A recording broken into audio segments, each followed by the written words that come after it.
तो हम नेता बनना चाहते हैं तो कोई गुनाह करना चाहते हैं क्या? आप ये पहले बताइए कि आप अभी बीजेपी के नेता हैं या नहीं हैं, या आपने इस्तीफा दे दिया है? मैं बीजेपी का नेता हूँ।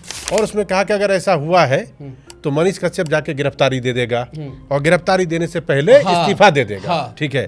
फिर उसके बाद मामला आता है कि मनीष कश्यप पहुंचते हैं वहां पे जाने के बाद आके कहते हैं कि नहीं भाई एफआईआर नहीं हुआ था और वापस आ गए, मामला सुलट गया। तो ये क्या हड़बड़ी ब्याह करपटी सिनूर वाला मामला हो गया? नहीं, कुछ नहीं हड़बड़ी में मामला था। उसके बाद आप पहुंचते हैं छपरा कि भाई है तो करो गिरफ्तार, मुझे है तो करो ठीक है, इस्तीफा भी लेके जाते हैं, इस्तीफा भी, लेकिन आपका नाम वहां पे नहीं मिलता नहीं। तो क्या मैनेज हो गया बीच में? क्या 17 महीना का जॉब का क्रेडिट काहे तेजस्वी यादव जी लेते हैं? लेना बंद कर दे, हम उनके बारे में बोलना बंद कर देंगे। 17 महीना में जो जॉब मिला वो नीतीश जी ने नहीं दिया, तेजस्वी जी ने दिया। और 17 महीना में जो मनीष कश्यप यूट्यूबर जेल गया उनके सरकार के दौरान, तो उसको जो है हम नीतीश कुमार जी को बोले। तेजस्वी यादव जी मंच पे खड़ा होकर बोले कि 17 महीना में जॉब जो है, एक भी जॉब जो है तेजस्वी जी ने नहीं दिया है। बोले नीतीश जी ने दिया है। मैं कहूंगा कि हाँ, नीतीश जी ने मुझे जेल में डाला था। तो इसका मतलब तो आप ये भी कह रहे हैं ना कि नीतीश कुमार नाम मात्र के मुख्यमंत्री थे, सरकार तेजस्वी यादव चला रहे थे।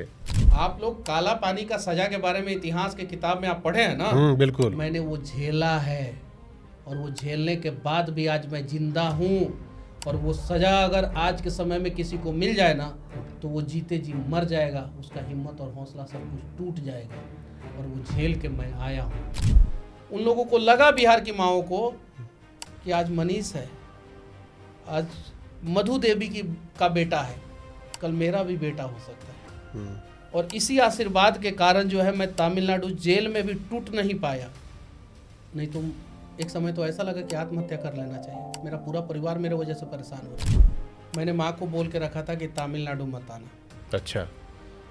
क्योंकि अगर वो तमिलनाडु आ जाती ना मेरी माँ तो मेरे से मिलने, टूट जाती। या तो वो आज हम लोगों के बीच में नहीं रहती, या तो मैं नहीं रहता। मुझे सिस्टम में जाना है, देखना है कि इस सिस्टम में कैसे कैसे लोग बैठे, और मैं घुसूंगा उस सिस्टम में। मैं बनूंगा विधायक। कहाँ से? चनपटिया से बनेंगे विधायक आप? महाराज एक बात बताइए, आप जब जाते हैं और मैं आपका वीडियो देखता हूँ, आप रेलने लगते हैं सिस्टम के अगेंस्ट, ये सब चीज़ जब आप करते हैं और आप पार्टी के नेता भी हैं, आपको पार्टी वार्टी से कभी नहीं आता घुमा फिरा ए भाई बाकी सब तो ठीक है, सब क्या कर रहे हो, सरकार अपनी है? आएगा तो देखेंगे। अभी तक नहीं आया आपके पास? आता भी होगा तो देख लेते होंगे। ये मनीष भाई जो है इसको लालची है। हाँ, लालची, इसको पद चाहिए कॉन्स्टिट्यूशनल। खाली नेता का बेटा को पद चाहिए, खाली लालू का बेटा का सपोर्ट कीजिएगा आप लोग। खाली तेजस्वी सपना देख सकते हैं विधायक, सांसद और मंत्री और प्रधानमंत्री बनने का, मुख्यमंत्री बनने का। मनीषवा देख लिया तो लालची हो गया। मनीषवा ये सपना देख लिया तो गलत कर दिया। एक गरीब का लड़का अगर विधायक, सांसद, मंत्री बनने का सपना देख रहा है तो वो लालची हो गया। शादी ब्याह कब करो ये बताइए आप? बहुत सारी लड़कियों ने तो टैटू बनवा रखा है। और अब जो आप बहुत सारे तो इंस्टाग्राम पे क्या लिखा है? I love you Manish. अरे एक तो वीडियो इतना गंदा बना दिया था एक एआई से, अच्छा, कि एक लड़की को मैं किस कर रहा हूँ। अभी वीडियो है वो, मैं आपको दे दूंगा, दे दीजिए। डीप फेक, एआई से डीप फेक, ये चीज है। आप इस चीज को समझ सकते हैं, हम इस चीज को समझ सकते हैं। वो भी लिप किस, ओ तेरी, ये चीज है। तो ये अम्मा के पास पहुंच जाए तो पीट लगी यार। कहाँ तुम? देखिए, एक बहादुर दोस्त होता है, एक कायर दोस्त होता है। एक बहादुर दुश्मन होता है, एक कायर दुश्मन है। तो पप्पू यादव ना बहादुर दोस्त है ना बहादुर दुश्मन है, वो कायर दोस्त है और कायर दुश्मन है। पप्पू यादव कांग्रेस लालू जी के साथ नहीं रहेगा तो कांग्रेस जो है हड़प्पा और मोहनजोदड़ो की खुदाई में जिस प्रकार से वहाँ की सभ्यता है विलुप्त हो गई ना, वैसे ही बिहार में कांग्रेस विलुप्त हो जाएगा। अवार्ड मिलना चाहिए था एक यूट्यूबर के नाते। मैं पूरे भारत में सबसे ज्यादा टैक्स पे किया था 2022 में। 2022 कितना टैक्स? 30 लाख रुपया सिर्फ यूट्यूब से आपने कमाई से 30 लाख रुपया टैक्स दिया था। अभी तक किसी ने पूरे भारत में नहीं दिया। तुम्हारा सरकार को कुल कमाई भी बता ही दीजिए। कन्हैया कुमार जाते हैं एक जगह और वहाँ बोलते हैं कि बिहार में रोड क्यों बनाया जा रहा है, रोड नहीं बनना चाहिए बिहार में। हमें लगा कि वो जो है सूखा नशा जो होता है ना, वो करके आए।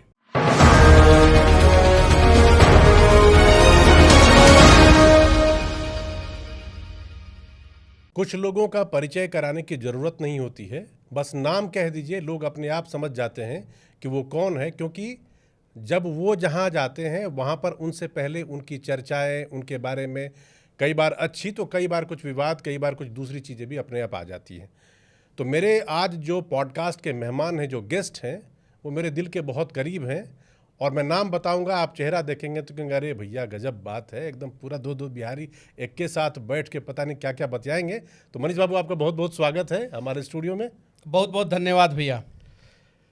कैसा लग रहा है ये बताइए आप? बहुत अच्छा लग रहा है, आपके पास आया हूँ और यहाँ पे पॉजिटिव पूरा एनर्जी मिल रहा है, कुछ पॉजिटिव बातें होगी इस पे।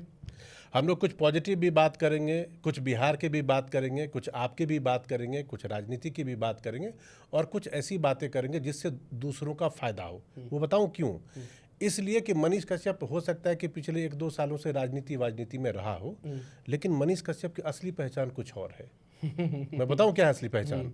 असली पहचान ये है कि एक आदमी अपने दम पे एक जुनून साधता है, काम करना शुरू करता है और झंडा गाड़ देता है कि नहीं कहानी? एकदम बिल्कुल यही है ना असली मनीष आप जैसे लोगों का आशीर्वाद और बिहार के असंख्य माओं का आशीर्वाद लगातार मुझे मिला और उसके दम पे जो है मैं यहाँ तक पहुँचा हूँ।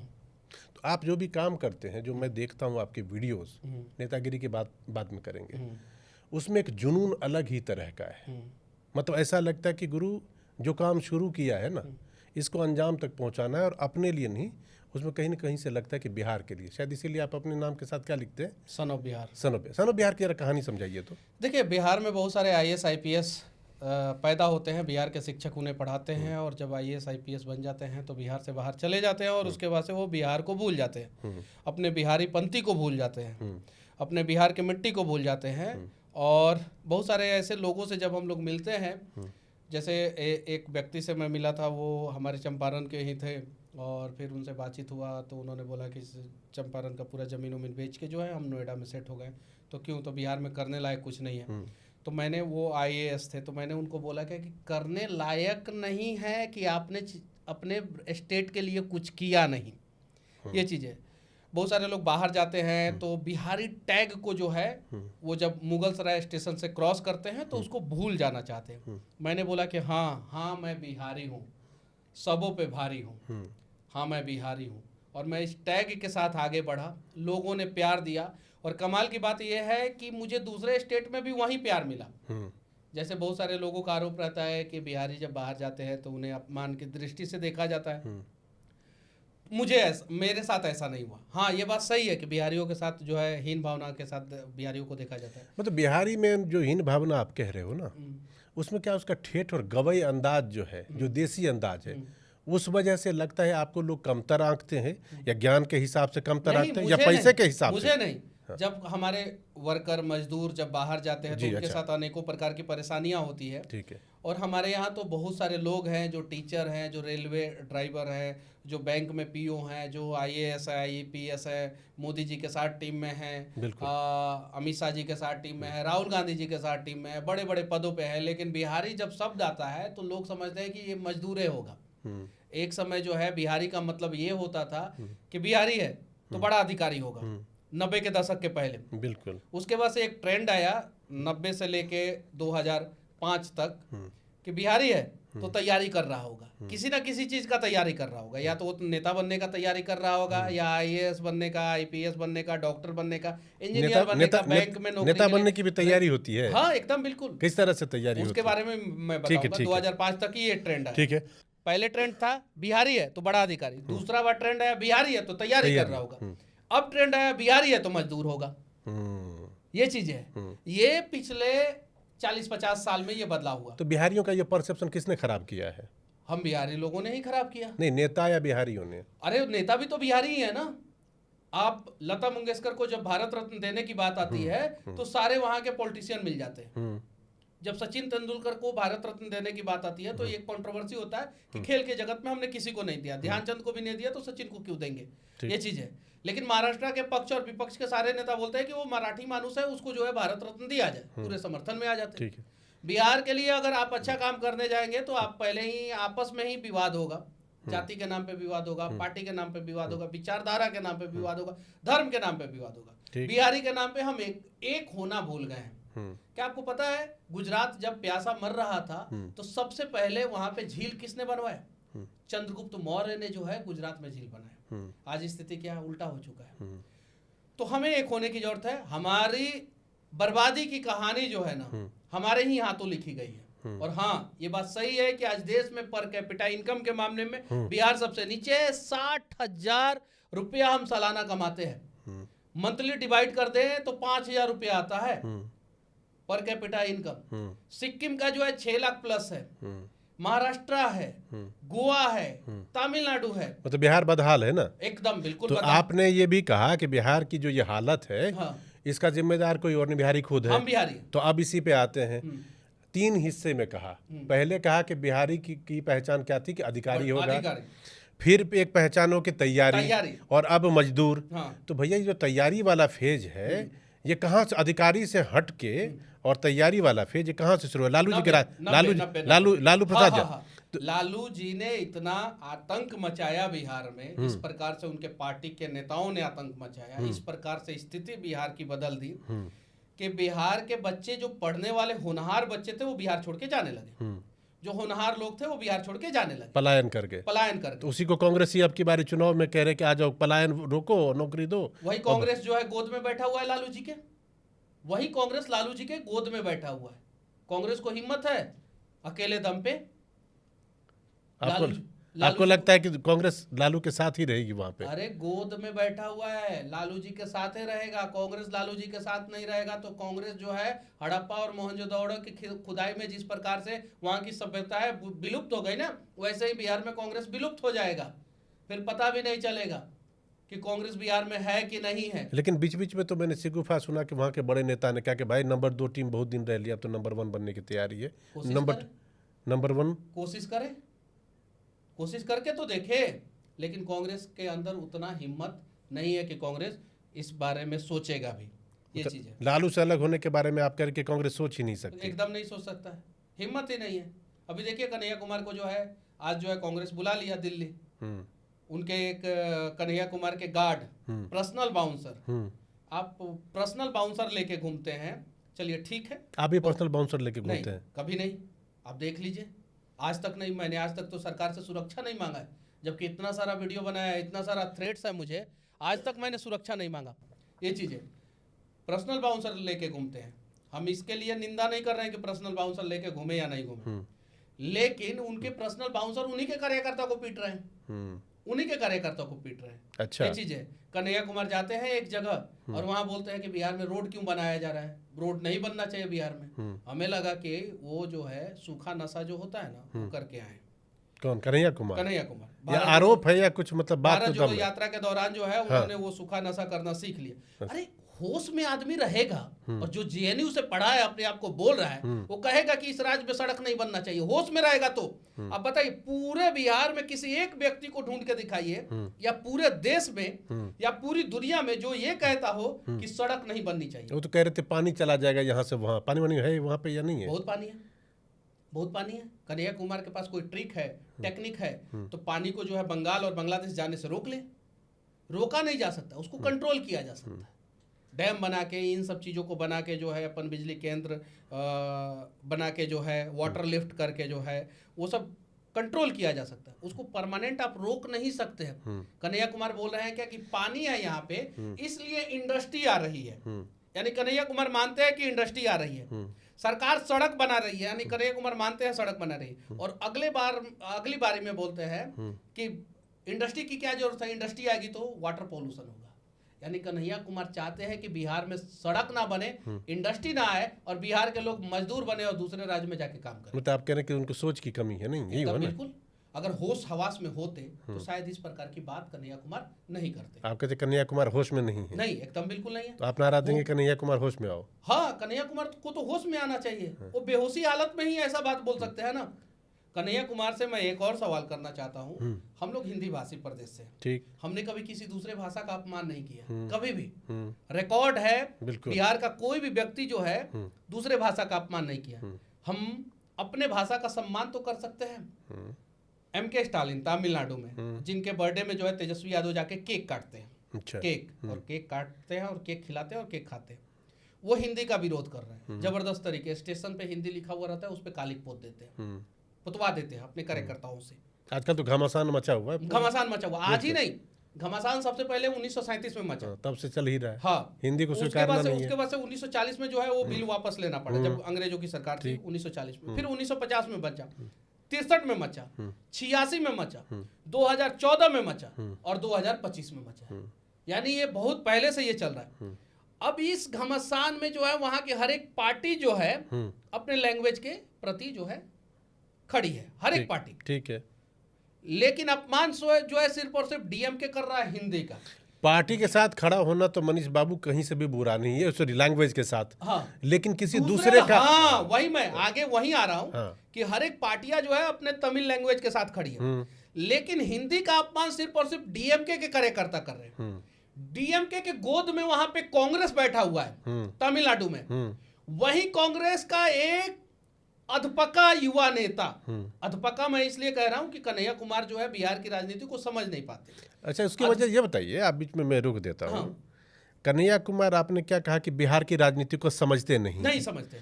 उसकी वजह ये तो नहीं कि वो तो दिल्ली और बिहार के बीच में सटल करते रहते, बिहार में टिकट मांगने गए, नहीं मिला तो फिर आगे दिल्ली। मैं पहले क्लियर कर देता हूं, अधपका नेता वही कांग्रेस का कन्हैया कुमार बिहार में आता है।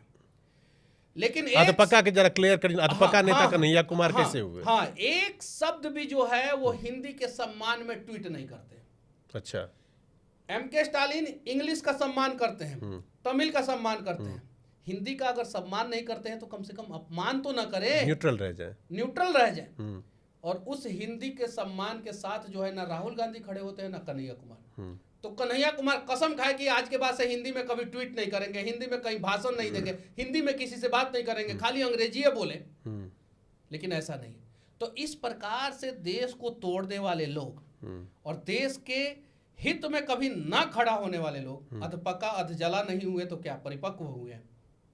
इसलिए आपने क्या क्या अधपका। हाँ मनीष बाबू, जितनी देर से मैं आपसे बात कर रहा हूँ ना, ये बातचीत बड़ी मज़ेदार है। और मैं एक चीज़ देख रहा हूँ कि मनीष कश्यप की जो भाषा है और जो तेवर है, उसमें कहीं कहीं मुझे नेता वाली झलक जो है सो दिखाई देने लगी है। एक बात मैं बता रहा हूँ, नेता बनना गुनाह नहीं है, लेकिन गलत नेता बनना गलत है। गलत नेता बनना गुनाह है। अगर आप समाज की भलाई के लिए नेता बनना चाहते हैं, ठीक है, नेता का ही तो दूसरा रूप है कैप्टन। क्रिकेट में कप्तान को कितना लाइक लोग करते हैं, करते हैं, टीम को जिताता है, वो टीम लीडर होता है। बिल्कुल, कैप्टन का दूसरा पर्यायवाची शब्द होता है लीडर, टीम लीडर। और यहाँ पे आप अपने एक जनसमूह का, एक विधानसभा का, एक लोकसभा क्षेत्र का जो है लीडर बनना चाहते हैं, एक स्टेट का लीडर बनना चाहते हैं, एक कंट्री का लीडर बनना चाहते हैं, तो क्या दिक्कत है? मैंने कोई ऐसा शब्द नहीं कहा जिससे किसी की भावनाओं को चोट नहीं।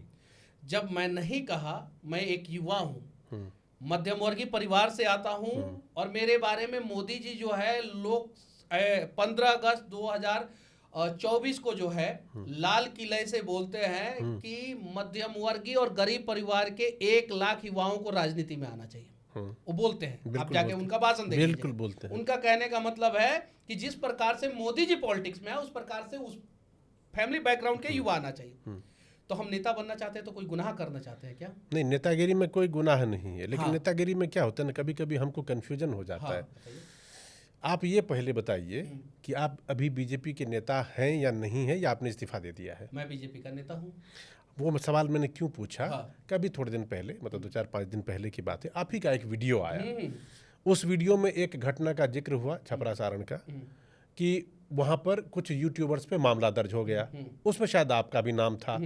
उसके बाद आपने उसमें कहा, और जो कुछ भी था उसमें आपके मन की पीड़ा थी, जो 13-14 मिनट का वीडियो है, और उसमें कहा कि अगर ऐसा हुआ है तो मनीष कश्यप जाके गिरफ्तारी दे देगा, और गिरफ्तारी देने से पहले इस्तीफा दे देगा। ठीक है, फिर उसके बाद मामला आता है कि मनीष कश्यप पहुँचते हैं वहाँ पे जाने के बाद आके कहते हैं कि नहीं भाई, FIR नहीं हुआ था, और वापस आ गया, मामला सुलट गया। तो ये क्या हड़बड़ी ब्याह करपटी सिनूर वाला मामला हो गया? नहीं, कुछ नहीं हड़बड़ी में मामला था। तो जरा इसको साफ हमारे दर्शकों के लिए क्लियर बताइए, क्या हुआ? FIR होता है, ठीक है, जिसमें शायद से 11 लोगों, मतलब पूरा मुझे जानकारी नहीं है, शायद से 11 लोगों के ऊपर FIR। आपके वीडियो में मैं सुन रहा था, उसमें कन्हैया बेलारी, कौन न्यूज, कई सारे 3-4 पोर्टल वाले जो है वहाँ पे जो है एक खबर चला देते हैं जिसमें मनीष कश्यप पे भी FIR हुआ है। ठीक है, वहाँ के लोकल, ठीक, ये चीज है। अब वो किस वजह से चलाते हैं, क्यों चलाते हैं, उसकी जानकारी मुझे नहीं। उसके बाद से वो खबर मेरे पास आती है, ठीक, मैंने ना वीडियो बनाया, ना मैं उस वीडियो में हूँ, ना वो वीडियो मेरे पेज पे पड़ा है। मेरे ऊपर एफआईआर कैसे हो गया? मैं जो है वहाँ का जो साइबर जो देखते हैं वहाँ पे मैंने फ़ोन किया तो वहाँ पे एक महिला उठाई, बोली कि हाँ हुआ है एफआईआर। उसे लगा कि कोई और होगा। अच्छा, हुआ है। मतलब आपको पुलिस थाने से चाहे भी जिस भी की वजह से ये कहा गया था कि हाँ हुआ है? हाँ हुआ है, ठीक है, ओके। उसके बाद से मुझे आश्चर्य हुआ कि मेरे ऊपर कैसे हो गया? कैसे ऐसे कैसे? इसके पहले बेगूसराय में 6-7 लोगों के ऊपर एफआईआर हो गया था। नीतीश जी के कार्यक्रम में, नीतीश जी गए थे वहाँ पे कार्यक्रम में, उसके बाद से जो है बेगूसराय में 7 यूट्यूबर पे एफआईआर हो गया। मैं वहाँ पे कार्यक्रम में गया, बोला क्या कि अधिकारियों ने कर दिया। अधिकारी जो है ज़्यादा अपने आप के ऊपर पॉलिश मारने के चक्कर में जो है ना, कुछ अधिकारी कुछ गलतियाँ कर देते हैं। उसमें जो है प्रिंट मीडिया के भी कुछ पत्रकारों पे एफआईआर हो गया था। मैंने उठाया, मुझे लगा यहाँ पे हो गया है, तो मैंने एक वीडियो बनाया, बोला क्या कि अगर एफआईआर हुआ होगा मेरे ऊपर, मेरी कोई गलती नहीं है, लेकिन अगर एफआईआर हुआ होगा तो मैं गिरफ्तारी दूंगा और उससे पहले इस्तीफा दूंगा, लेकिन गिरफ्तारी से पहले मैं इस्तीफा दूंगा। बिल्कुल यही बात थी। तो वो मैं इस्तीफा का कागज मैं अपने जेब में रख के गया था। ठीक है, अरेस्ट करो, दूसरे हाथ से इस्तीफा देंगे और नॉर्मल मनीष कश्यप को जेल में डालो। हाँ, बीजेपी के कार्यकर्ता, पार्टी के कार्यकर्ता के रूप में मनीष कश्यप को जेल में मत डालो, नॉर्मल मनीष कश्यप के रूप में जेल में डालो।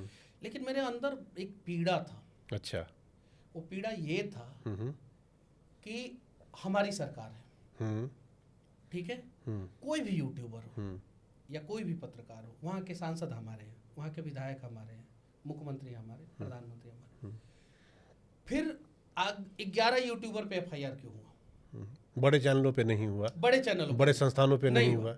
एक पीड़ा था और उससे फायदा ये हुआ बिहार के यूट्यूबरों को कि अब उनके ऊपर एफआईआर इतनी आसानी से कोई नहीं करता। तो ये बताइए, हमको तो जैसे मालूम है कि एफआईआर के उससे पहले नोटिस भी भेजते हैं इस तरह की चीजों में। ऐसा कोई नियम नहीं है, लेकिन मैं चाहता हूं, मैं मोदी जी से, आदरणीय मोदी जी से रिक्वेस्ट करना चाहता हूं, विनती करना चाहता हूं, दोनों हाथ जोड़ के, और बिहार के सीएम नीतीश कुमार जी से विनती करना चाहता हूं कि किसी भी यूट्यूबर पे, किसी भी यूट्यूबर या किसी भी पत्रकार पे, वो इलेक्ट्रॉनिक्स का हो, प्रिंट का हो या डिजिटल का हो, ठीक है, उस पे एफआईआर अगर गवर्नमेंट के द्वारा या गवर्नमेंट एजेंसी के द्वारा अगर की जा रही है तो पहले उससे स्पष्टीकरण मांगा जाए, यानी एक नोटिस दिया जाए और उसे 48 घंटे का समय दिया जाए। वो स्पष्टीकरण अगर दे और आप उससे सेटिस्फाई हो तो आगे कार्रवाई ना करें, एफआईआर ना करें, और अगर सेटिस्फाई नहीं हो तो आगे कार्रवाई करते हुए उसके ऊपर एफआईआर करें। लेकिन ऐसा कोई नियम नहीं है,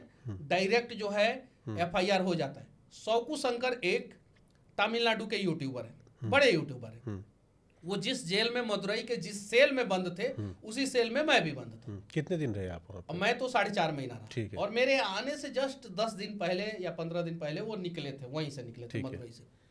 वो भी वहाँ पे गवर्नमेंट के चीजों को दिखाते हैं, जहाँ गड़बड़ियाँ होती है वहाँ पे दिखाते हैं।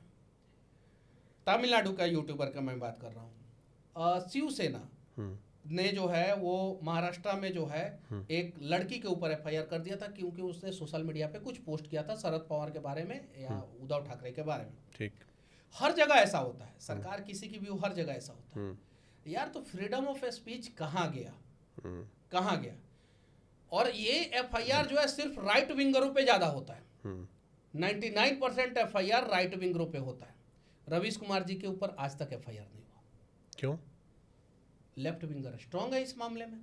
अगर नहीं, हो जाएगा सरकार, तो अब बताइए, हलचल मचा देंगे। सरकारी तो अभी हुआ है ना, वो क्या नाम है, कौन कामरा के ऊपर, कुणाल कामरा, है हिम्मत, गिरफ्तारी अभी तक नहीं हुई, नहीं हुई। सच्चाई है, 11 साल से आप बड़ी बात करें, आप कह रहे कि राइट विंगर पे की सरकार है। आप कह रहे कि राइट विंगर को पकड़ के एफआईआर करके जेल में डालना आसान है, हाँ, और लेफ्ट विंगर को नहीं, बड़ी मुश्किल है। क्यों? आप देखिए, आप रवीश कुमार जी को देखिए, या अजीत अंजुम को देखिए, या अभिषेक शर्मा जी को देखिए, ठीक है। हम मतलब कि ऐसा नहीं बोल रहे कि इनके ऊपर एफआईआर हो जाए, ठीक है, हम इन लोगों का सम्मान करते हैं। रवीश कुमार जी हमारे ही जिला के हैं और मतलब चंपारण के ही हैं, हम सम्मान करते हैं, या अजीत अंजुम जी हो, अभिषेक शर्मा जी हो, सब अपना अपना काम कर रहे हैं अपने हिसाब से। लेकिन अगर उन लोगों का कोई रिपोर्ट गलत हुआ, एक पक्षीय न्यूज दिखाते हैं, एकदम एक पक्षी दिखाते हैं, एकदम आप जाके देख लीजिए, वो एकदम लेफ्ट विंग का न्यूज दिखाते हैं एकदम। जरा इसको क्लियर करिए, एक होता है लेफ्ट विंग, एक होता है मोदी विरोध, दो में से कौन सा कंटेंट है उनका? वो लेफ्ट विंग प्लस मोदी विरोध दोनों है।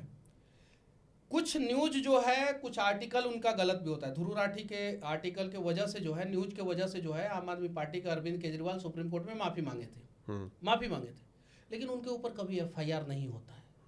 राइट विंगर ऐसे अनेकों है। अजीत भारती है, कितनी बार कर्नाटका पुलिस आई, सुधीर चौधरी पे एफआईआर हो गया, यहाँ तक कि न्यूज 18 के भी बहुत सारे पत्रकार हैं जिनके ऊपर एफआईआर हो गया। रिपब्लिक भारत के अर्णब गोस्वामी के साथ क्या हुआ आपको पता है? अर्णब गोस्वामी से बड़ा नाम कुणाल कामरा का नहीं है। अर्णब गोस्वामी कुछ गलत नहीं किए थे, कुणाल कामरा ने गलती की है। अब किसी डिप्टी सीएम लेकिन उनका एक बात बताइए, उसमें तो उसका एक दूसरा भी लॉजिक है। जो कुछ भी टिप्पणी की उसको आप आपत्तिजनक, उसको गलत कह सकते हैं। सेम टिप्पणी तो बड़े नेता भी वहां के कर रहे हैं, उनको क्यों नहीं पकड़ते हैं? तो फिर अर्णब गोस्वामी पे भी कार्रवाई नहीं होनी चाहिए थी। फिर तो सुधीर चौधरी जी पे भी एफआईआर कर्नाटका में नहीं होना चाहिए था, अजीत भारती पे भी एफआईआर नहीं होना चाहिए था, और मनीष कश्यप को एनएसए के तहत जो है जेल में नहीं डालना चाहिए था। वही मैं बात कर रहा हूं कि लेफ्ट विंगरों को या मोदी विरोधियों के ऊपर जो है एफआईआर जल्दी नहीं होता है। वही तो बताइए क्यों नहीं होता है? पता नहीं है सिस्टम। नहीं, जब सरकारें सपोज करिए कि देश में भी बीजेपी की है, राज्यों में भी जहां पे आपने जिक्र किया वहां पर भी बीजेपी है, तो फिर उन लोगों के खिलाफ एक्शन क्यों नहीं होता है? बीजेपी इंटॉलरेंट नहीं है। आपकी पार्टी इंटॉलरेंट नहीं है, टॉलरेंट है। तो अपने ही लोगों पे चाबुक चला देती है। चाबुक ही हुआ एक तरह से भाई। देखिए सेम गलती के लिए मनीष जी चाबुक चलाती है, ये सिस्टम चाबुक चलाता है, और कहीं नहीं तो कहीं पार्टी खड़ी नहीं हो पाती है। तो अपने लोगों का साथ नहीं देती, खड़ी नहीं हो पाती है। और वहां पे जो है अगर सिस्टम चाबुक चलाएगा तो सिस्टम को इस बात का डर रहता है कि पूरा लेफ्ट विंग, पूरा मोदी विरोधी जो है उनके साथ खड़े हो जाएंगे। मैं कहीं गलत नहीं था। Madurai court, Madras high court का मदुरई बेंच ने जो है मेरे ऊपर से 6.5 महीने के अंदर से एनएसए हटा दिया। मैं कहीं गलत नहीं था, मेरा कोई फेक वीडियो नहीं था। मैं आज भी चैलेंज करता हूं, उस पर भी आ रहा हूं। नहीं, मैं आज भी चैलेंज करता हूं कि मेरा फेक वीडियो दिखा दिया जाए। मेरे लिए ह्यूमन राइट्स क्यों नहीं आया? 9-9.5 महीना मैं जेल, 9 महीना जेल काटा, क्यों नहीं आया? ये चीज तो मेरे जैसे ऐसे अनेकों यूट्यूबर्स या सोशल मीडिया इन्फ्लुएंसर या राइट विंगर का मतलब नहीं होता है कि मोदी समर्थक। राइट विंगर का मतलब होता है कि वो अपने धर्म के प्रति जो है संवेदनशील है, अपने देश के प्रति संवेदनशील है। वो दूसरे किसी का अपमान नहीं करता है, लेकिन अपनी बातें जरूर करता है। ये चीज है। मेरे जैसे अनेकों राइट विंगर जो है ना रोज फंसते हैं, उसके लिए कोई खड़ा नहीं। जी, इसमें एक चीज मैं पूछूं आपको पहले लगा किसी पोर्टल में जानकारी छपी, खबर छपी कि भाई 11 यूट्यूबर्स या 11 पत्रकार या 11 इस तरह के चलाने वाले लोगों के खिलाफ एफआईआर हो गया, उसमें आपको भी लगा कि आपका भी नाम है, जो जानकारी प्रथम दृष्टया आई। उसके बाद आप पहुंचते हैं छपरा कि भाई है तो करो गिरफ्तार, मुझे है तो करो ठीक है, इस्तीफा भी लेके जाते हैं, इस्तीफा भी, लेकिन आपका नाम वहां पर नहीं मिलता नहीं। तो क्या मैनेज हो गया बीच में? क्या नहीं, ऐसे तो नहीं कि आपका नाम किसी ने, फर्ज करिए कि मनीष कश्यप को भी किसी ने डाल दिया नाम, फिर बाद में अरे ये तो बीजेपी का नेता है यार, हटाओ इस नाम को, काटो। नहीं, मैंने क्या बोला कि राइट विंगर ज्यादा इन सब चीजों से परेशान होते हैं। ये चीजें, और ऐसा नहीं होता तो मेरे ऊपर जो है इतने सारे मुकदमे नहीं होते। तेजस्वी यादव जी तो 11 मुकदमे कराए मेरे ऊपर। 11 मुकदमे? 11, 4 बिहार में, 6 तमिलनाडु में, और 1 जो है एनएसए, तो टोटल 11। आप जब कहते हैं तो मुझे एक बार को लगता है कि आप एक चीज बताइए, सरकार नीतीश कुमार की और तेजस्वी दोनों जने मिल के चला रहे थे, सीएम मुख्यमंत्री जो है वो नीतीश कुमार थे, फिर आपके टारगेट पे तेजस्वी यादव क्यों? काहे जॉब का क्रेडिट लेते हैं तेजस्वी यादव जी? 17 महीना का जॉब का क्रेडिट काहे तेजस्वी यादव जी लेते हैं? लेना बंद कर दे, हम उनके बारे में बोलना बंद कर देंगे। 17 महीना में जो जॉब मिला वो नीतीश जी ने नहीं दिया, तेजस्वी जी ने दिया। और 17 महीना में जो मनीष कश्यप यूट्यूबर जेल गया उनके सरकार के दौरान, तो उसको जो है हम नीतीश कुमार जी को बोले। तेजस्वी यादव जी मंच पे खड़ा होकर बोले कि 17 महीना में जॉब जो है, एक भी जॉब जो है तेजस्वी जी ने नहीं दिया है, बोले नीतीश जी ने दिया है। मैं कहूंगा कि हाँ, नीतीश जी ने मुझे जेल में डाला था। तो इसका मतलब तो आप ये भी कह रहे हैं ना कि नीतीश कुमार नाम मात्र के मुख्यमंत्री थे, सरकार तेजस्वी यादव चला रहे थे? पूरा कोशिश कर रहे थे, तभी हुआ ना। हाँ, एकदम पूरा कोशिश कर रहे थे, और अधिकारियों में भी ये लग रहा था कि पूरा जो है कंट्रोल जो है तेजस्वी यादव का है, तो अधिकारी भी तेजस्वी यादव की बातों को मान रहे थे।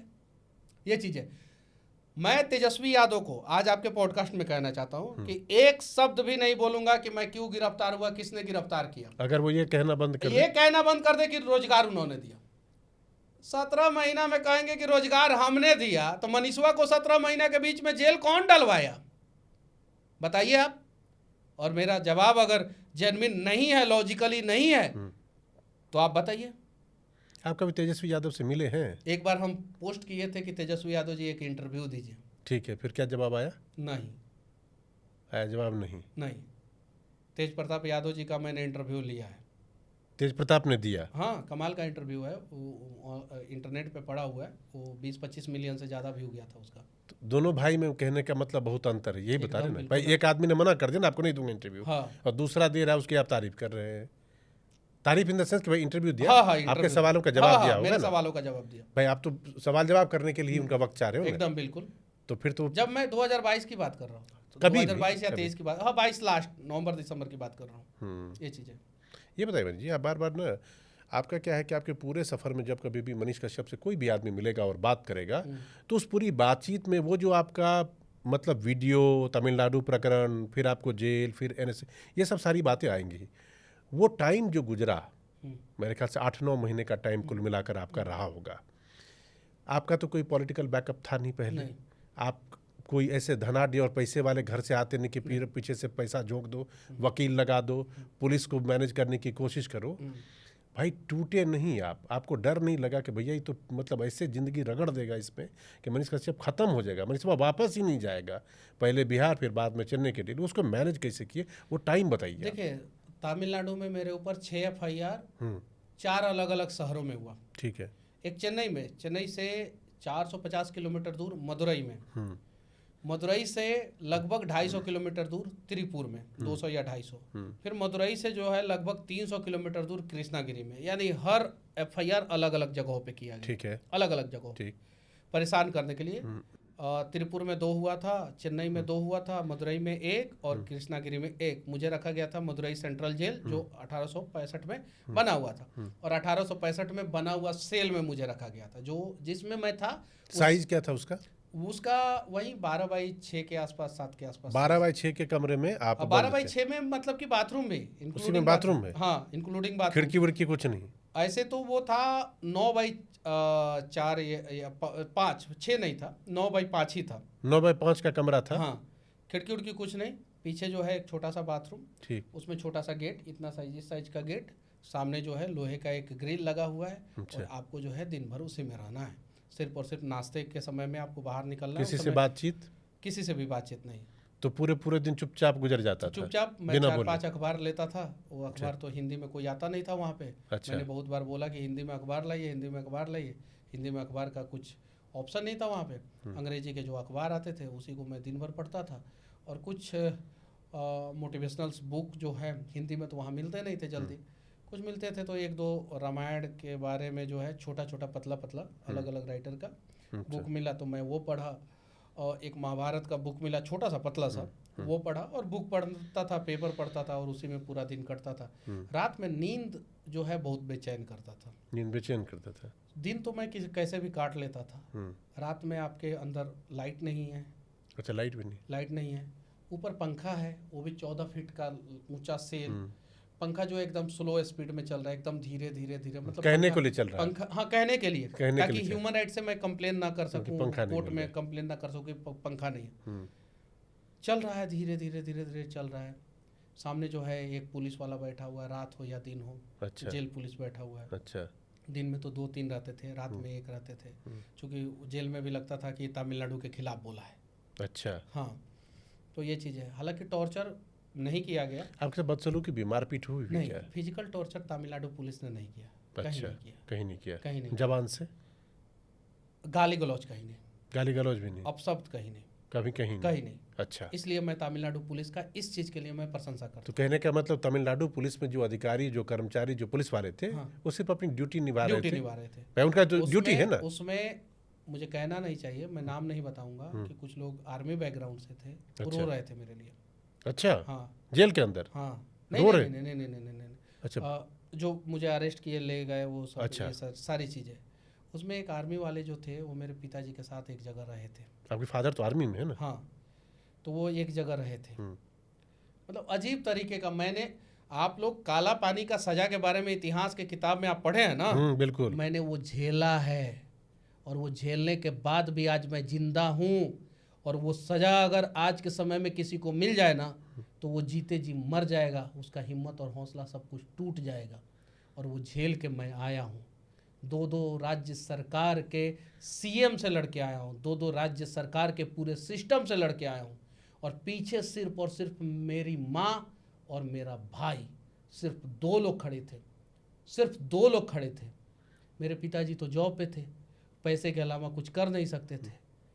उन्होंने अपने पेंशन का 38 लाख रुपया निकाल के मुझे दे दिया, जिस पैसे से वो सोचे थे कि गांव में जो खपड़े का घर है उसे बनवाऊंगा। मेरे पिताजी ने, आज भी मकान खपड़ेल का ही है? आज भी है। अच्छा। मेरी माँ ने, मेरे माँ के पास पैसा नहीं था, तो मेरा छोटा भाई का शादी हो गया, उसकी बीवी ने गहना बेच दिया मेरे लिए। छोटी भाई की पत्नी ने गहना बेच दिया मेरे लिए। अच्छा। ये चीज़ है, ये सारा चीज़ मैंने झेला है। जब मेरा हियरिंग हो रहा था, मैं जज के पास जाने वाला था, उस दिन संडे था या कोई नेशनल हॉलीडे था। मैं वो पुलिस की बड़ी सी बस में मैं अंदर बैठा हुआ था, और मेरा भाई सड़क पे था ना। अच्छा। मैं उस समय टूट गया था उसके चेहरे को देख के।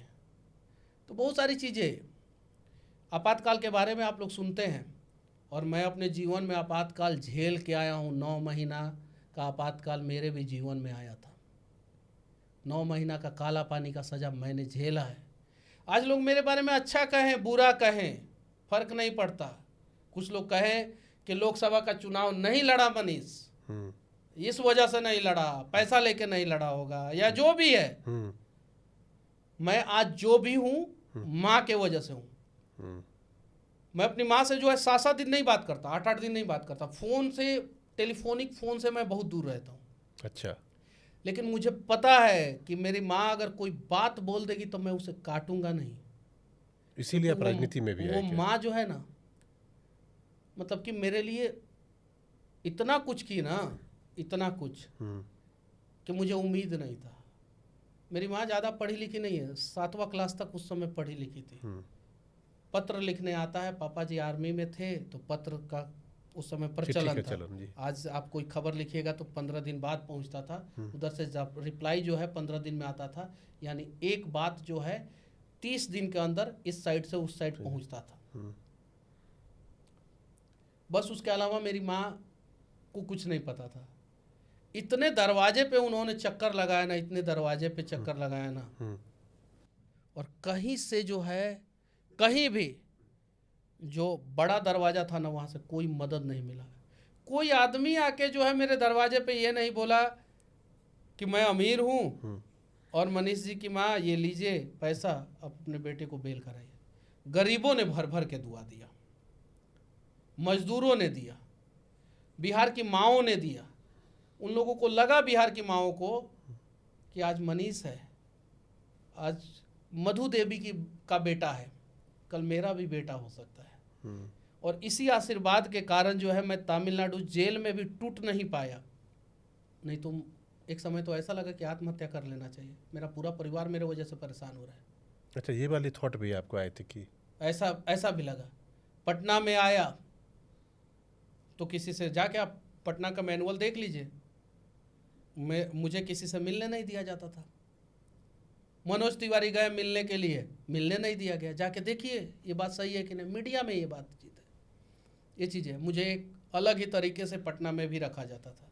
आप ये बताइए, माँ की आपने बात की, आप जेल में रहे यहाँ से वहाँ तक, कितने दिन बाद आपकी फिर माँ से मुलाकात हो पाई थी? जब ये मुश्किल दौर चल रहा था जेल से छूटने के 5 महीने बाद। 5 महीने बाद मैंने माँ को बोल के रखा था, 4 महीने बाद, 4.5 महीने बाद मैंने माँ को बोल के रखा था कि तमिलनाडु मत आना। अच्छा। क्योंकि अगर वो तमिलनाडु आ जाती ना मेरी माँ, तो मेरे से मिलने, टूट जाती। या तो वो आज हम लोगों के बीच में नहीं रहती, या तो मैं नहीं रहता। ये चीज़ है। मैंने कभी नहीं बुलाया माँ को तमिलनाडु। तो जब आप निकल के आए और पहली बार माँ से मिले? नहीं, मैं आया बेतिया रेलवे स्टेशन पे। ठीक। एक जेल से दूसरे जेल में जाने की खुशी थी मेरे अंदर। तमिलनाडु जेल से जो है पटना बेऊर जेल में जाने की खुशी थी। अब सोच लीजिए मेरा दुख कितना बड़ा था कि एक जेल से दूसरे जेल में जा रहा था तो मैं उदास नहीं था, खुश था कि चलो तमिलनाडु से अब पटना जेल में जा रहा हूँ, बिहार की जेल में जा रहा हूँ। उस बीच में बेतिया में मेरा केस था, बेतिया रेलवे स्टेशन पे मैं उतरा और उसके बाद से मैं एसपी ऑफिस में गया। चूँकि पूरा बेतिया जाम था, पूरा बेतिया में लोग उतर चुके थे, रेलवे स्टेशन पे फूल की बारिश, एक जेल से कैदी आ रहा है दूसरे जेल में जा रहा है, उसके ऊपर जो है गरीब लोग जो है फूल बरसा रहे हैं, गरीब लोग फूल बरसा रहे हैं, ये चीज़ है। एसपी साहब भीड़ देख रहे थे, वो कंट्रोल करना चाह रहे थे, फिर कंट्रोल हुआ सब कुछ। तो फिर मैं अपनी माँ से मिला, कोर्ट परिसर में मैं अपनी माँ से मिला। माँ का रिएक्शन पहला क्या था वो बताइए।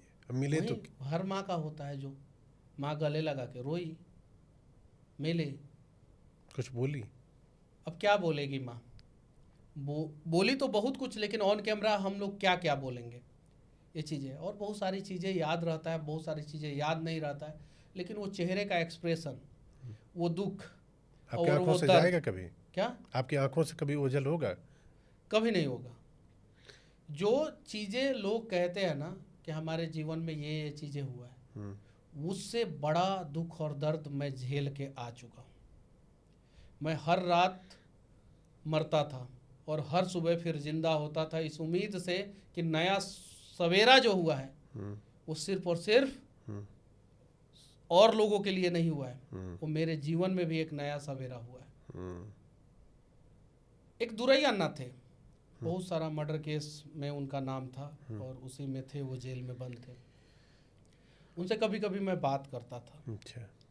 तो एक बात उन्होंने बोला मुझे कि मनीष, जब भगवान एक दरवाज़ा बंद कर देता है ना तो दूसरा दरवाज़ा अपने आप खोल देता है।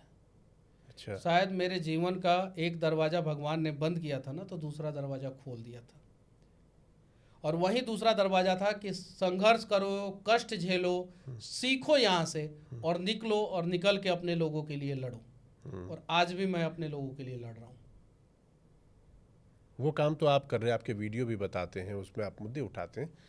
जब आदमी इतनी तकलीफ, इतने दर्द और इतनी यातना से अगर गुजरेगा, और जो आपने बताया कि कई बार मन में बिल्कुल निगेटिव का जो एक्सट्रीम होता है वो ख्याल भी आपको आ रहे थे, तो फिर आदमी कई बार क्या होता है, जब निकल के बाहर होता है, आज़ाद होता है, तो उसके मन में एक कहीं से साइकोलॉजी डेवलप हो जाती है कि अगर जीवन में मुझे मौका लगा तो मैं बदला ज़रूर लूँगा। आपके मन में है? नहीं, बदला मुझे किसी से नहीं लेना है। मुझे अपने जीवन में किसी से बदला नहीं लेना है। मुझे अपने जीवन में ऐसा कुछ करना है ताकि उसे लगे कि उसने जो है मेरे साथ गलत किया था। मुझे बदला के जगह पे बदलाव लाना है। मैं उसी बदलाव के लिए लड़ते हुए जेल गया था, और वो अगर बदलाव मैं नहीं लेके आ पाया तो फिर मैं कुछ नहीं। तो ये बताइए, जब आपके साथ ये सब चल रहा था उस टाइम पर, जैसे आपने बताया कि पैसे वाले बड़े लोग आपके सपोर्ट में नहीं आए, आपकी माँ मदद के लिए कई जगहों पर गई, कई लोगों से उन्होंने बात की होगी, उम्मीद लगाई होगी, लेकिन किसी ने, गरीबों ने या जो कमतर थे, उन्होंने आपके सपोर्ट में वो आए, उन्होंने मदद किया। लेकिन इसके अलावा बीजेपी ने भी आपकी मदद, आपके लिए मुद्दा उठाया, चाहे विनोद तावड़े हों, विजय बाबू हों, मनोज तिवारी हों। क्या उस टाइम पर इन लोगों ने जो आपके लिए हमदर्दी दिखाई, आपके मुद्दे को उठाया, ये वजह थी कि मनीष कश्यप आज से 1 साल पहले बीजेपी में चला गया? वजह बहुत सारा था, और कुछ वजहों को जो है मैंने आपको पहले ही बोला ना कि मैं अपनी माँ की बातों को नहीं काट सकता। माँ ने कहा कि, हाँ, माँ ने कहा। विनोद तावड़े जी से मैं कभी मिला नहीं था। उनका तो स्पेशल थैंक्स, महाराष्ट्र के रहने वाले हैं जी, वहाँ से जो है वो नेता हैं, और वो बिहार में आते हैं, प्रभारी बनते हैं, और 2-3 जगह जो है मेरे लिए आवाज़ उठाते हैं, बोलते हैं। राजेंद्र विश्वनाथ आलेकर, हमारे बिहार के पूर्व राज्यपाल, जिनसे कभी मैं मिला नहीं, लेकिन वो भी जो है एक मंच पे जो है जुडिशियरी का जो मंच था वहाँ पे जो है मेरे लिए आवाज़ उठाते हैं। विजय सिन्हा जी आवाज़ उठाते हैं। तो इन लोगों को थैंक्स, बहुत बहुत धन्यवाद, जो इन लोगों ने आवाज़ उठाया। और जब इन लोगों की बातें मेरे कान तक पहुँचती थी तो मुझे लगता था कि कुछ लोग तो साथ में खड़े हैं, ये चीज़ें। लेकिन जो साहस मेरा भाई दिखाया, अक्सर इन सब परिस्थिति में जो है भाई छोड़ देता है। जो साहस मेरा भाई ने दिखाया, जो साहस मेरी माँ ने दिखाया, जो फाइनेंशियली सपोर्ट करना था, जो भी करना था, वो मेरे पिताजी ने जो किया। कुछ दोस्त जो मेरे कलीग थे, उन लोगों ने जो किया, उनका एहसान मैं शायद ही अपने जीवन में कभी उतार पाऊँ। मनीष जी, ये बताइए, ये सारा प्रकरण जब हुआ, उससे पहले तक मनीष कश्यप एक मतलब सक्सेसफुल यूट्यूबर था, कंटेंट क्रिएटर था, तो आपके पास अपने भी पैसे रहे होंगे कुछ। कितना आपको लगता है कि कितना पैसे का कितना बड़ा जोल्ट आपको मिला इस चीज़ से? देखिए, मेरा तो अकाउंट फ्रीज हो गया था। 43 लाख रुपए के 43 लाख आसपास 4 अलग अलग अकाउंट में थे। एक फाउंडेशन के अकाउंट में, सच तक फाउंडेशन जो मेरा है, न्यूज चैनल के अकाउंट में, और 2 मेरा अकाउंट था, एक SBI का, 42-43 लाख रुपए थे, HDFC का जी। 42-43 लाख रुपया मेरे थे, और वो सारे फ्रीज हो गए थे, सारे के सारे फ्रीज हो गए थे। अवार्ड मिलना चाहिए था एक यूट्यूबर के नाते। मैं पूरे भारत में सबसे ज़्यादा टैक्स पे किया था 2022 में। 2022 कितना टैक्स पे किया? 30 लाख रुपया। महाराज 30 लाख रुपए आपने टैक्स दिया था? टैक्स दिया था यूट्यूब की कमाई से? यूट्यूब के कमाई। और भी कोई कमाई थी ना, सिर्फ यूट्यूब से? यूट्यूब आपने के कमाई से 30 लाख रुपया टैक्स दिया था। अभी तक किसी ने पूरे भारत में नहीं दिया। तुम्हारा कुल बिहार कमाई, सरकार को कुल कमाई भी बता ही दीजिए। अगर 30 लाख टैक्स दिया तो 30% टैक्स दिया था। तो 30% टैक्स होता है। मैंने अपने CA साहब को बोल के रखा था कि जो भी है वो उसका जो है हम लोगों को टैक्स दे देना है। ये चीज है, मैंने 30 लाख रुपए आपने टैक्स दिया था, टैक्स। और तब जाके कोई अधिकारी प्रेस कॉन्फ्रेंस करता है कि मनीष कश्यप जो है टैक्स चोरी किया था, तो बड़ा दुख होता है इस सिस्टम पे। और उसके बाद से जब मैं जेल से निकलता हूं तो मेरा जितना भी फ्रीज अकाउंट हुआ रहता है सारा खुल जाता है। तब और ज्यादा दुख हुआ था कि मैंने कुछ गलत किया ही नहीं था, तो मुझे प्रताड़ित क्यों किया गया। मेरा एक भी अकाउंट पे जो है प्रश्न चिन्ह नहीं खड़ा हुआ। एक इलीगल एक्टिविटी, एक इलीगल ट्रांजैक्शन मेरे अकाउंट में नहीं था। एक अधिकारी ने बोला था क्या कि फॉरेन से कुछ पैसा तुम्हारे खाते में डलवा दूंगा, जिंदगी भर फंसे रह जाओगे। अच्छा, किस से लड़ता मैं सिस्टम के बाहर होके एक यूट्यूबर के नाते। खत्म हो जाता मैं यूट्यूबर बन के जो है ना, सिस्टम से लड़ते लड़ते। मुझे सिस्टम में जाना है, देखना है कि इस सिस्टम में कैसे कैसे लोग बैठे, और मैं घुसूंगा उस सिस्टम में। मैं बनूंगा विधायक और दिखाऊंगा मैं कि एक सक्सेसफुल सिविल इंजीनियर, एक सक्सेसफुल यूट्यूबर, एक सक्सेसफुल विधायक बनेगा और लोगों का उसी तरीके से सेवा करेगा जिस तरीके से यूट्यूब के माध्यम से किया था। हाँ, से चनपटिया से बनेंगे विधायक आप? देखिए, समय बताएगा। मैंने चनपटिया इसलिए पूछा कि आप 2020 में चनपटिया से ही लड़े थे ना चुना, और उसके बाद संभावना थी कि आप 2024 के लोग, आपने कहा था कि मैं लड़ूंगा, फिर आपने बीजेपी लड़ रहा था। मैं लड़ रहे थे मेरे पीछे लोग। मुझे आज भी वो दृश्य याद है जब एक बहन को पता चला कि मैं उसके गांव में जा रहा हूँ, उसका पति बाहर था, तो पटाखे बजा रही थी। उसने बोला था कि मनीष भैया आपके लिए छठ करूंगी। उसने छठ नहीं किया है। छठ नहीं किया है? नहीं किया। आपके लिए छठ? क्योंकि मैं सांसद का चुनाव नहीं लड़ा, नहीं बना सांसद। मुझे आज भी याद है। मुझे उस महिला का चेहरा जो है ना, मेरे आंखों से ओझल नहीं होता है। मैं देख रहा हूँ आपकी आंखें नम हो गई उसके लिए। ये चीजें है। वहां की महिला,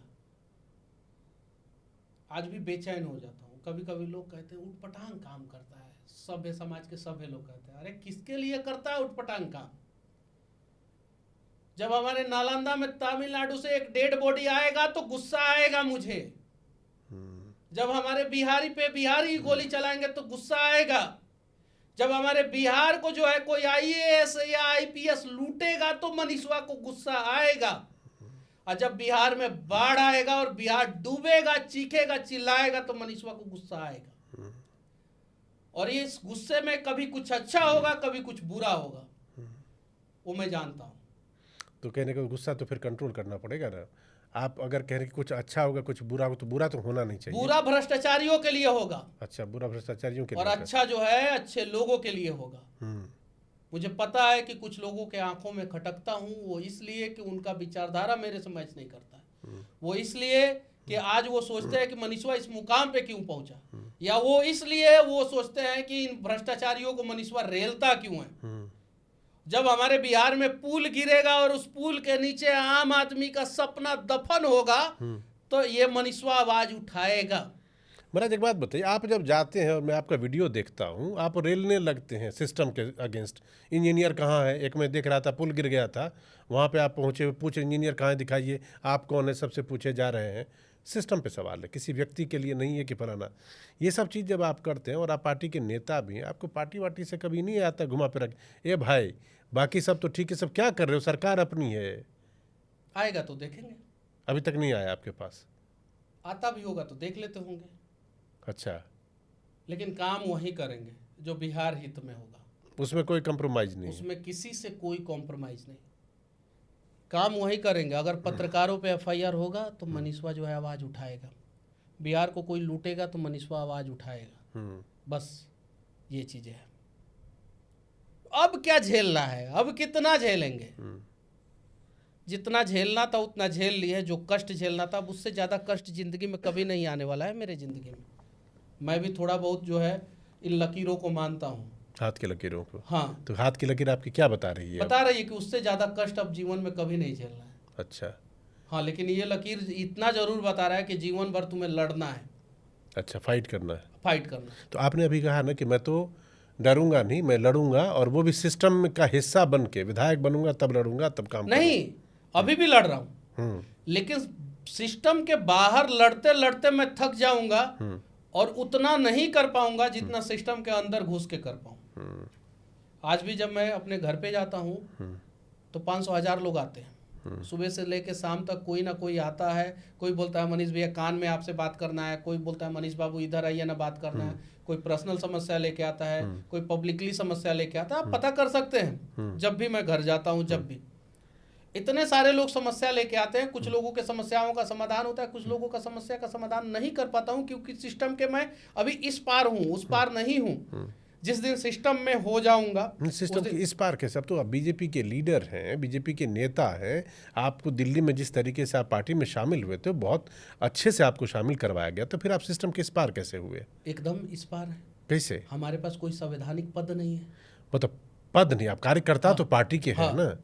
हमारे पास कोई संवैधानिक पद नहीं है, और संवैधानिक पद पे रहते हुए इंसान बहुत कुछ कर सकता है। वो आपको भी पता है, मुझे भी पता है।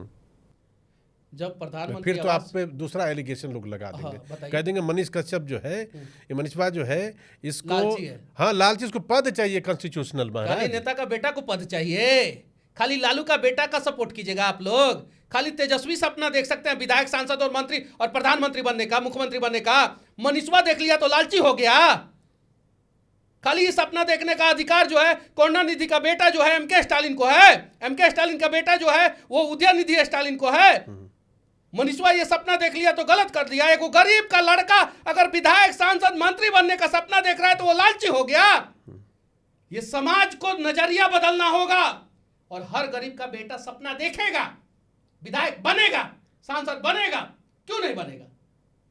क्या ये पत्रकारिता की किताब में कहीं लिखा हुआ है कि गरीब का बेटा सपना देख लिया विधायक बनने का तो वो लालची हो गया? कौन से किताब के कौन से पन्ने पे लिखा हुआ है? दिखाइए आप, दिखाइए आप। जब गरीब सपना देखता है तो उसके पंख को तोड़ने के लिए ना जाने कितने बुद्धिजीवी जो है तलवार लेके जो है उसके पीछे पड़ जाते हैं। उड़ेंगे हम, चाहे हमारे पंखों पे कितना भी जख्म आप जैसे लोगों क्यों ना दे दे, हम उड़ेंगे। और हम लोग जो सपना देखेंगे उसे पूरा करेंगे, एकदम करेंगे। ये चीज है। और मेरा सपना है कि मुझे बिहार को जो है इस देश का टॉप राज्यों में एक राज्य देखना है। मुझे सपना है कि जो बिहार के माथे पे लेबर राज का एक कलंक वाला टीका लग चुका है, वो बिहार का स्वर्णिम इतिहास फिर से वापस आए। मुझे देखना है अपने जीवन में कि बिहार एक समृद्ध राज्य है। मुझे देखना है कि बिहार में जो है जॉब करने के लिए लोग तरसे। जैसे एक केंद्रीय विद्यालय की महिला टीचर ने कहा था ना कि मुझे दुनिया के किसी भी कोने में पोस्टिंग दे देता, बिहार में क्यों दे दिया। मुझे ये वीडियो बनते हुए देखना है कि लोग कहे कि मुझे बिहार में पोस्टिंग दो, मैं बिहार में पढ़ाना चाहती हूँ। ये चीज है। और आप लोगों से भी कहना चाहता हूँ, काहे नहीं ये सवाल पूछते हैं आप लोग नेता के बेटा से कि आप तो लालची हैं, आपके बाप जो है नेता है इसलिए आप नेता बनना चाहते हैं, आप महालालची हैं।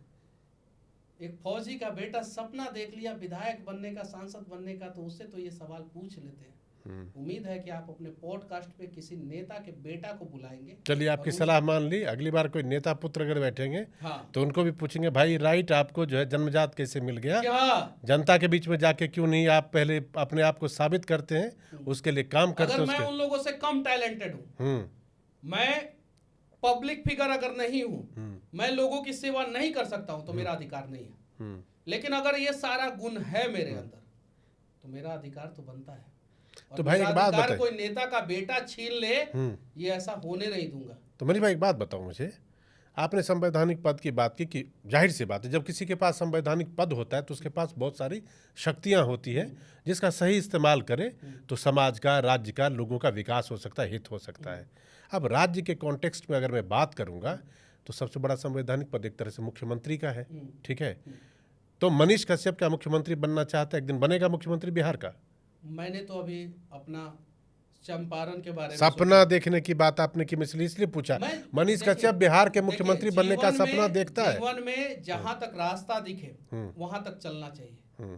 वहां पहुंचने के बाद आपको जो है आगे का रास्ता ऑटोमेटिक दिखेगा, ठीक है, दिखेगा तो ठीक है, आगे बढ़िए। तभी पहला मान लीजिए कि रास्ता मुझे दिख रहा है 1 किलोमीटर दूर तक, ठीक, और मैं यहीं से ठान लूं कि मुझे 3 किलोमीटर दूर जाना है और 1 किलोमीटर दूर के बाद जो है सामने खाई है, क्या करूंगा? गिर जाओगे। तो पहले जो है मुझे, तो अभी 1 किलोमीटर का रास्ता कहाँ तक दिख रहा है? विधायकी तक दिख रहा है। मुझे वो सदन में जाना है और सदन में जाके अपने लोगों के लिए लड़ना है। आप एक बात बताइए, आप गजब है, आपका ओरिजिनल नाम त्रिपुरारी कुमार और फिर नेक्स्ट तिवारी है। मैं ठीक हूँ? अच्छा, पंडित हुए आप, ठीक है। बिहार की, ठीक है, बिहार की राजनीति में 1991 के बाद से आप देखिए, जब से लालू जी वहाँ पे आए हैं, उसके बाद से तो ऐसा लगता है कि बिहार की राजनीति कास्ट में ऐसी बटी हुई है कि बड़ा मुश्किल है कि सवर्णों का वहाँ पर राजनीति में उदय होना, मुख्यमंत्री बन जाना या किसी बड़े शीर्ष पद पे। आप जरा इसको समझाइए, आपको लगता है कि कास्ट की पॉलिटिक्स से उठ के बिहार की पॉलिटिक्स कभी और होगी? होगी। कैसे? 100% समझाइए। वो आप भी देखेंगे। बिहार के लोग अब धीरे धीरे समझ रहे हैं कि कैसे जो है बिहार को जो है जात के आग में जला के जो है पूरी तरीके से खाक कर दिया गया और राख बना के जो है आसमान में जो है उड़ा दिया गया, ठीक। अब जो है बिहार के लोग धीरे धीरे जात से ऊपर उठ रहे हैं और जिस दिन बिहार का 50% लोग जात से ऊपर उठ जाएंगे, मैं दावे के साथ कहता हूं कि बिहार का एक नया उदय होगा और बिहार के लोगों के लिए एक नया सवेरा होगा। इस बात से मैं मनीष जी बिल्कुल सहमत हूं कि अगर बिहार के लोग, बिहार में सबसे अच्छा काम कौन से सीएम किए थे? आप बताइए ना। हम लोगों से पूछना चाहते हैं कमेंट बॉक्स में, ये लोग बताएं। चलिए भाई, कमेंट बॉक्स में बताइएगा जो मनीष जी ने सवाल किया, बिहार में के श्री कृष्ण सिंह। मैं आपको बताऊं, भारत में मनीष बाबू, मैं आपको बताऊं, नंबर 1 सीएम थे पूरे भारत में। बिल्कुल आपकी बात से मैं सहमत हूं, मगर ये है कि आधे से अधिक लोगों ने नाम भी नहीं सुना होगा श्री कृष्ण सिंह। आज की जनरेशन को तो हर एक आदमी जानता है उनको। उस समय पूरे देश में सबसे ज्यादा औद्योगिकरण बिहार में हुआ था। फोर्ड फाउंडेशन ने एक सर्वे किया था और उस सर्वे में बताया गया था कि बिहार जो है उसका विकास दर सबसे ज्यादा है, खुशहाल सबसे ज्यादा है और सबसे ज्यादा औद्योगिकरण बिहार में हुआ है। जीडीपी के मामले में उस समय हम लोग दूसरे नंबर पे आ गए थे। पर कैपिटा इनकम के मामले में बिहार उस समय दूसरे नंबर पे था। सरकारी नौकरी देने के मामले में जो है बिहार उस समय पहले नंबर पे था और सबसे ज्यादा सरकारी नौकरी पाने के मामले में बिहार पहले नंबर पे था। सीएम थे श्री कृष्ण सिंह। बिहार का गौरव कैसे लौटेगा? वही वाला जो गौरव की आप बात कर रहे हैं, कैसे आएगा? श्री कृष्ण सिंह जैसे लोगों की, और जिस श्री कृष्ण सिंह की बात मैं कर रहा हूं ना, उन्होंने सबसे पहले दलित भाइयों को मंदिर में उन्होंने ही प्रवेश कराया। जिस श्री कृष्ण सिंह की बात कर रहा हूं ना, उन्होंने सबसे पहले एचईसी का स्थापना जो है झारखंड में, अभी झारखंड में है, वो बिहार में था, उन्होंने कराया। Thermal power plant 2 Barauni refinery, Bokaro steel plant, Barauni fertiliser, और उसके अलावा जो है बहुत सारी चीजें उन्होंने किया बिहार में। और बिहार जो है उस समय देश का सर्वश्रेष्ठ राज्य था। जाति उनका मेरा ही था, या यूं कहूं कि मैं उसी कास्ट से हूं, ठीक। हमें त्याग करना आता है, दूसरों के लिए समर्पित अपने आप को करना आता है। तो 1990 के बाद से 2025 में हम लोग बैठे हुए हैं। ये त्याग और समर्पण आपको दिखा है क्या? कहीं कहीं दिखा है। बहुत सारे जगहों पे नहीं दिखा है। ज़्यादातर नहीं दिखा है, ज़्यादातर दिखा है, कम दिखा है, ज़्यादातर नहीं दिखा है। देखिए मैं भी बिहार का रहने वाला हूँ और आपकी बात से मैं सहमत हूँ कि बिहार की ग्लोरी ऐसे ही होगी। मैं बिहार वापस जाना चाहता हूँ। मैं चाहता हूँ कि अपने राज्य में जाऊँ, वहीं पे काम करूँ, वहीं पे रोजी रोटी कमाऊँ। मेरे लिए क्या अवसर है, आप बताओ मुझे। घर आजा बिहारी, तुझे बिहार बुलाए रे। नहीं, अब की बारी तो प्रशांत किशोर ने भी हर जगह लाया था, अगली बार छठ में जो है आप आइए, यहीं मनाइए और जाइएगा मत। मैं तो पूछा मैं करूँगा क्या? देखिए वहाँ पे क्या है, उद्योग धंधा क्या है, रोजगार के मौके क्या है? मैं सिविल इंजीनियर हूँ, पूना यूनिवर्सिटी से फर्स्ट डिवीजन से पास आउट। एक अच्छा सा पैकेज था मेरा, अच्छा सा। ठीक। मैं छोड़ के आया, मुझे कुछ समझ में नहीं आ रहा था कि मैं करूँगा क्या। ठीक। आया, करना शुरू किया तो मुझे रास्ते दिखने शुरू हुए और करता गया और अपने लिए रास्ता बनाता गया और बिहार के लिए भी रास्ता बनाता गया। ठीक। आइए आप बिहार में, एक बार आइए तो सही, कोशिश कीजिए। आप उसी IAS की तरफ बात कर रहे हैं जिन्होंने कहा कि बिहार में कुछ है ही नहीं करने लायक, उन्होंने कुछ किया ही नहीं। आपका स्वागत है, आप 9 महीना यहाँ पे बैठ के पॉडकास्ट कर रहे हैं, 9 महीना बिहार में आके यही काम कीजिए और ईमानदारी से कीजिए, ईमानदारी से कीजिए।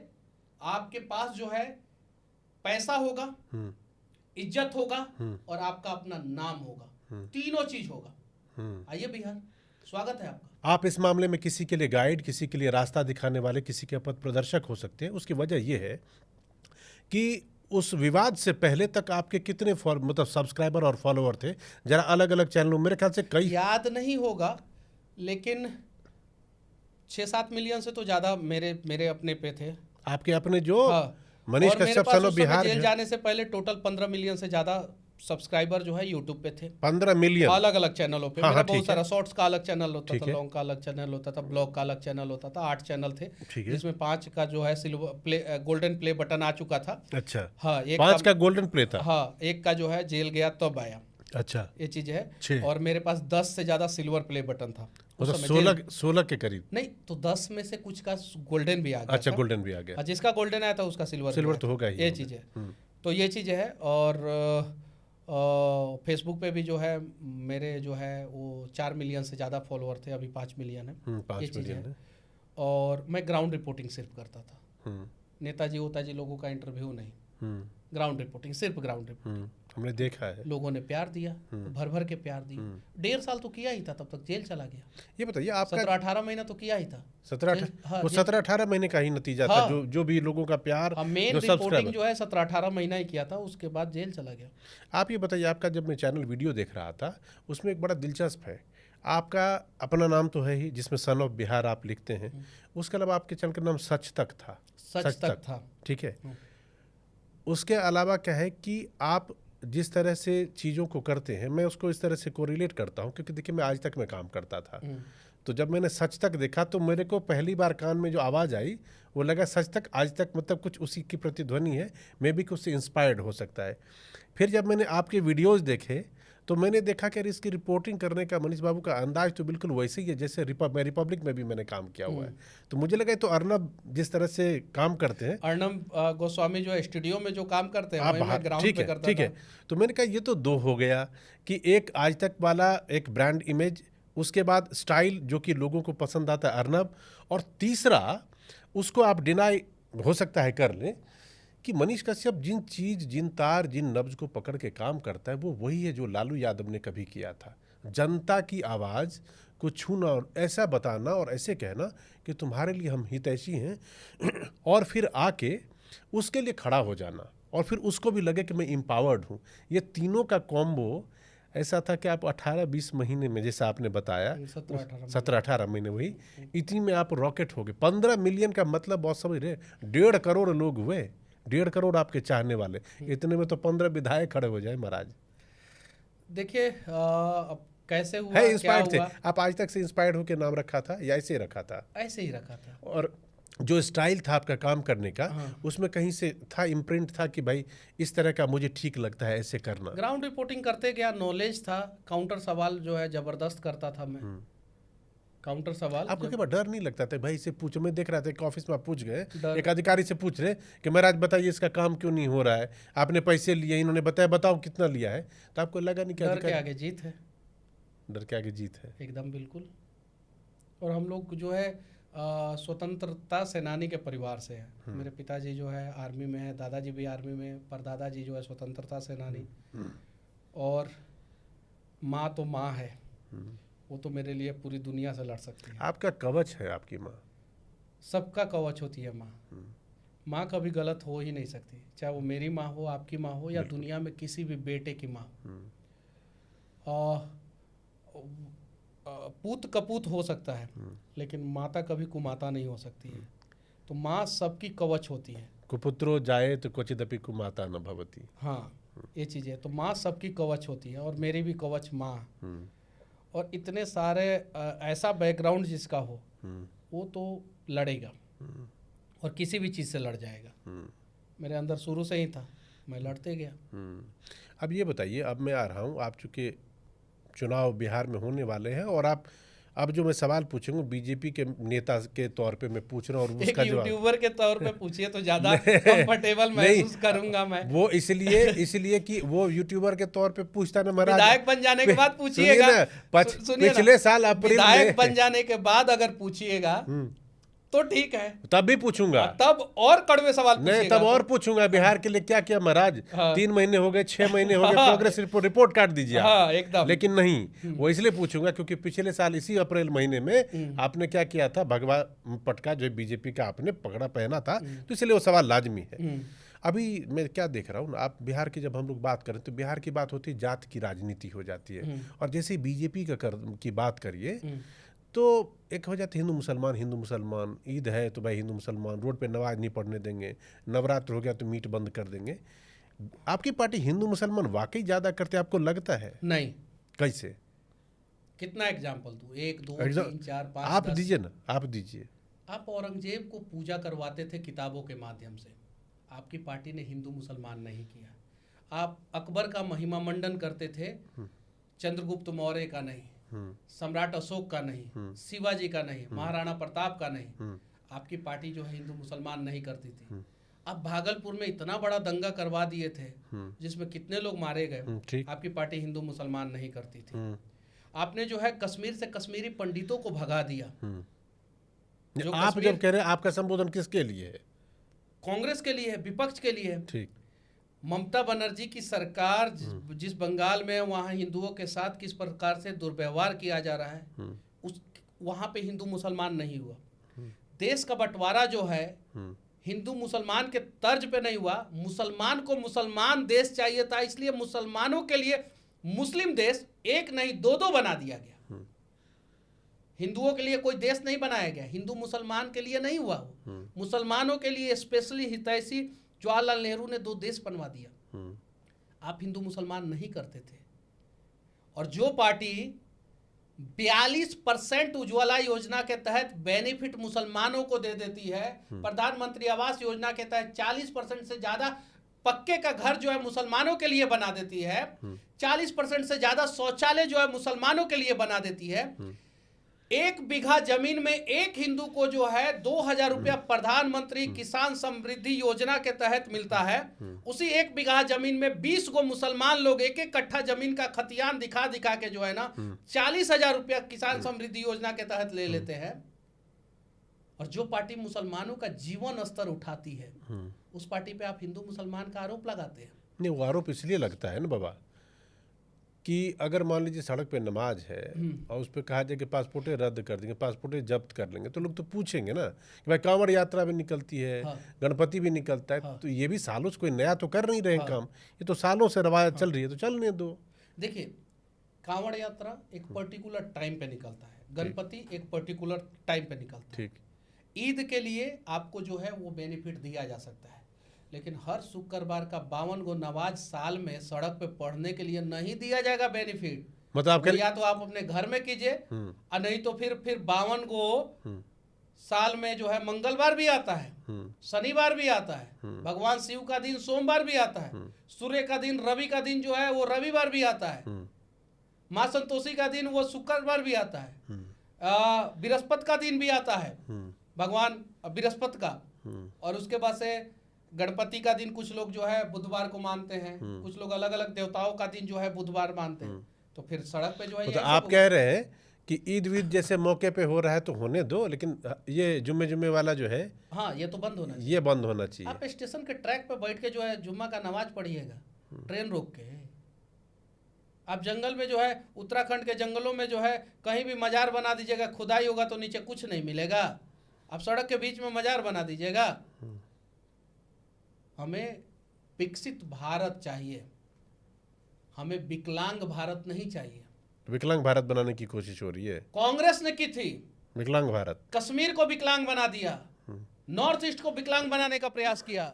बंगाल जो है बैसाखियों के सहारे पे विकलांग हो चुका है पूरी तरीके से। केरला में क्या हुआ, किस प्रकार से आईएसआईएस वहां की महिलाएं जाके, वहां की लड़कियां जाके किस प्रकार से ज्वाइन की। उनकी संख्या कम थी लेकिन जाके ज्वाइन की। हम सबको नहीं बोल रहे, लेकिन जाके ज्वाइन की। तो कांग्रेस ने तो विकलांग भारत ही बनाने का ना सपना दिखाया था लोगों को। नहीं, और मोदी जी विकसित भारत का सपना दिखा रहे हैं। मुस्लिम महिलाओं को भी जो है सम्मान चाहिए, सम्मान के साथ जीना सिखा रहे हैं। और वो लोग सिखाते थे हाथों में पत्थर लो और बॉलिंग के जगह पे पत्थर फेंको। मोदी जी कह रहे हैं कि आओ मोहम्मद शामी तुम वर्ल्ड कप खेलो, आओ मोहम्मद सिराज जो है तुम आईपीएल खेलो। तो मोदी जी ज़्यादा अच्छा काम कर रहे हैं कि वो कांग्रेसी जो विकसित भारत का सपना ना दिखा के विकलांग भारत बना रहे थे। अब आप एक बात बताइए कि आप कह रहे हैं कि बीजेपी हिंदू मुसलमान नहीं करती है और विकलांग भारत बनाने का जो है कि साजिश कह लीजिए, प्लान कह लीजिए, सोच कह लीजिए कांग्रेस की है, ठीक है, यही आप कह रहे हैं ना। अच्छा, तो जो सबका साथ सबका विकास वाली बात बीजेपी बार बार करती है, उसके बावजूद ऐसे क्यों लगता है? मैं खास तौर पे बताऊं आपको, बाकी जगहों से कहीं ज़्यादा आवाज़ उत्तर प्रदेश से भी आती है। और हाल के दिनों में मैंने एक चीज़ बड़ा देखा है, आप इस चीज़ पे अपनी राय दीजिए, कि फिल्में पहले आती हैं, चाहे केरला स्टोरी हो, कश्मीर फाइल्स हो, साबरमती पे हो, छावा पे, और मुद्दा गर्म हो जाता है। तो फिल्में इसीलिए बनाई जाती है ताकि मुद्दा गर्म हो जाए और शोर मच जाए। पीके क्यों बना था? रईस फिल्म क्यों बना था? क्यों बना था? जोधा अकबर का फिल्म का मतलब क्या था, मकसद क्या था? तो आप ये कह रहे हैं कि जो भी फिल्म एजेंडे के तहत बन रही है? नहीं, तो अब फिल्में सच्चाई दिखा रही है। एजेंडा पहले तय किया जाता था। अच्छा, पहले एजेंडा के तहत जो है फिल्में बनती थी, पहले एजेंडा के तहत। यही कांग्रेस है ना, जिसमें सलमान रुश्दी नाम के जो है एक राइटर जो है, सैटेनिक वर्सेस, वो भगवान का फोटो किस प्रकार से बना के जो है, तस्वीर जो है किस प्रकार से बना के जो है दर्शा देते थे। यही कांग्रेस है ना, है कि नहीं है? उस समय हुआ था कि नहीं हुआ था? पहले एजेंडा दिखाया जाता था, अब सच दिखाया जा रहा है। साबरमती रिपोर्ट में क्या गलत है बताइए? छावा फिल्म में क्या गलत है वो बताइए? कश्मीरी फाइल में क्या गलत है वो बताइए? आप उस दर्द को नहीं झेले हैं। वो गोधरा की आग में जो है आपका परिवार का कोई सदस्य जला होता उस ट्रेन में, या उसको एक खरोच भी आई होती, या उस गोधरा में जो ट्रेन में आग लगी थी उस आग का तापमान भी आपके परिवार के किसी सदस्य को झुसलाया होता, तो शायद आपको उस दर्द का एहसास होता। उस कश्मीर में लकड़ी चीरने वाली मशीन से महिलाओं को चीर दिया गया और उसके परिवार के साथ संवेदना होता तो शायद उस दर्द को आप समझ सकते थे। और उस वीर संभाजी महाराज को जिस प्रकार से औरंगजेब ने प्रताड़ित किया, उस दर्द को जो है आप शायद इतिहास के पन्ने में जो है पलट के पढ़े होते तो शायद जो है औरंगजेब का कब्र कब का खोद के जो है भारत से फेंक के जो है हिंद महासागर में वो दफन कर दिए होते। आज वो सच सामने आ रहा है और उस सच्चाई को देखने के बाद लोगों में एक आवाज उठ रही है कि भाई कश्मीर हमारा है, पूरा कश्मीर पे हमारा राज्य होगा। संभाजी महाराज को प्रताड़ित करने वाला आतंकवादी विचारधारा का जो है औरंगजेब के कब्र को जो है खोद के वहां से फेंक देंगे। गोधरा में ट्रेन जलाने वाले लोगों की सच्चाई सामने आएगी और उन्हें हम सबक सिखाएंगे। तो अभी फिल्में सही चीजें दिखा रही है और पहले फिल्में जो है वो एजेंडा परोसती थी। अच्छा, अब एक बात बताइए, आप पिछले 1 साल से जब आप पार्टी का आपने दामन थामा आप अपना काम भी कर रहे हैं, तो करियर किसका वाला ऊपर जा रहा है? आपका यूट्यूब वाला मामला वैसे ही रॉकेट जा रहा है, या वो डाउन हो गया पार्टी में आने के बाद, या ये वाला कम है, या ये ज़्यादा हो गया ऊपर नीचे? ज़रा बताइए कैसे, कितना ग्रोथ है यूट्यूब का? आपका ग्रोथ कितना हुआ जब से आपने नेतागिरी या बीजेपी आपने ज्वाइन किया, वो बताइए। और पार्टी में कितना आपका? देखिए, सब जगह आप स्टेबल है, मैं सब जगह स्टेबल हूँ। अच्छा। और सब जगह अच्छे ढंग से काम कर रहा हूँ। हाँ, यूट्यूब पे थोड़ा सा कम काम करता हूँ अब, और पार्टी के लिए थोड़ा सा ज़्यादा काम करता हूँ।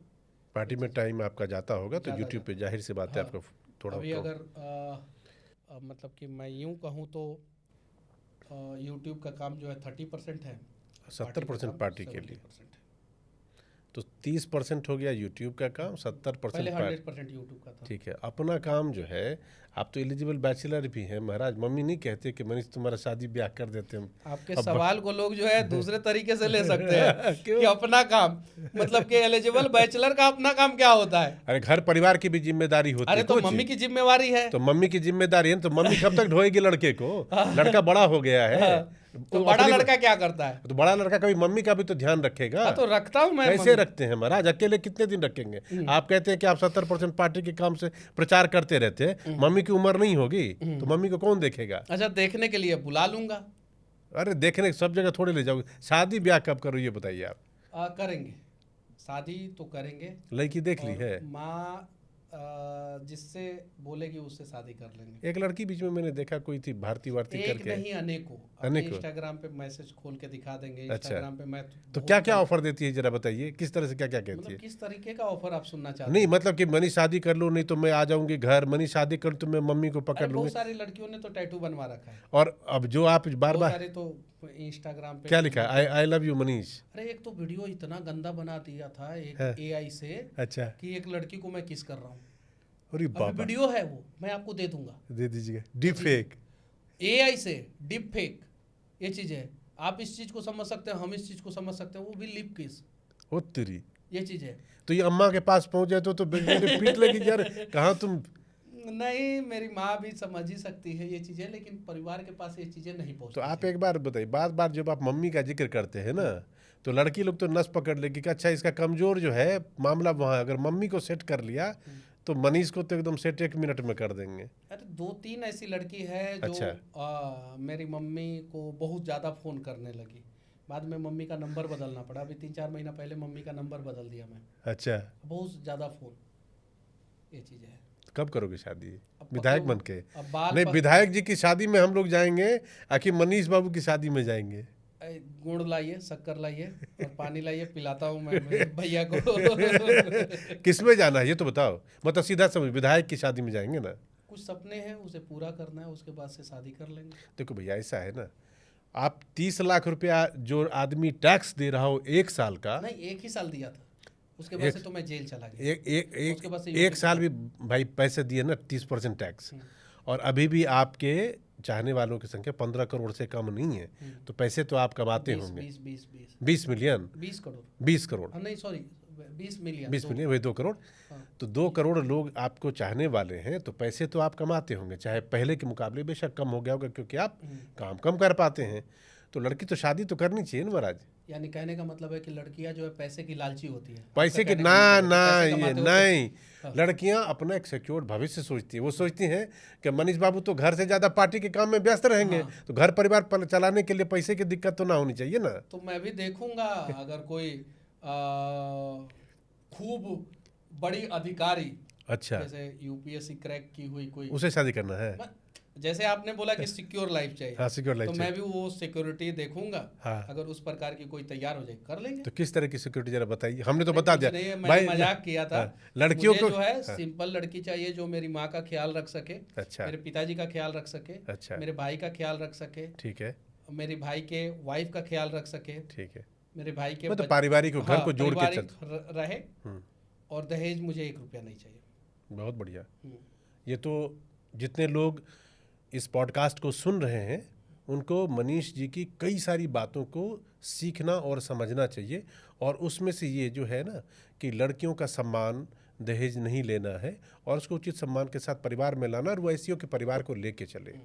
ऐसी लड़की की ज़रूरत आपको नहीं, मेरे ख्याल से हर घर में ऐसी ही लड़की की जरूरत होगी। देखिए, सफलता का पैरामीटर ये होना चाहिए कि आप जब शादी कर रहे हैं तो इस लेवल पे हो आप कि आपकी होने वाली जो है बेटर हाफ, अर्धांगिनी जिसको हम लोग बोलते हैं, उसको जो है कभी शॉपिंग करने के लिए सोचना ना पड़े, और उससे जब शादी कर रहे हैं तो उसका परिवार का जो है ना शादी के दौरान 1 रुपया खर्चा ना हो, इस लायक आप इस लायक बन जाइए। तो वही मैं पूछ और रहा अगर हर अमीर लड़का, हर कैपेबल लड़का एक गरीब लड़की से शादी करना शुरू कर दे, और हर अमीर लड़की, हर कैपेबल लड़की एक गरीब लड़का से शादी करना शुरू कर दे, तो मैं दावे के साथ कहता हूँ अगले 10 साल में पूरे भारत की गरीबी खत्म।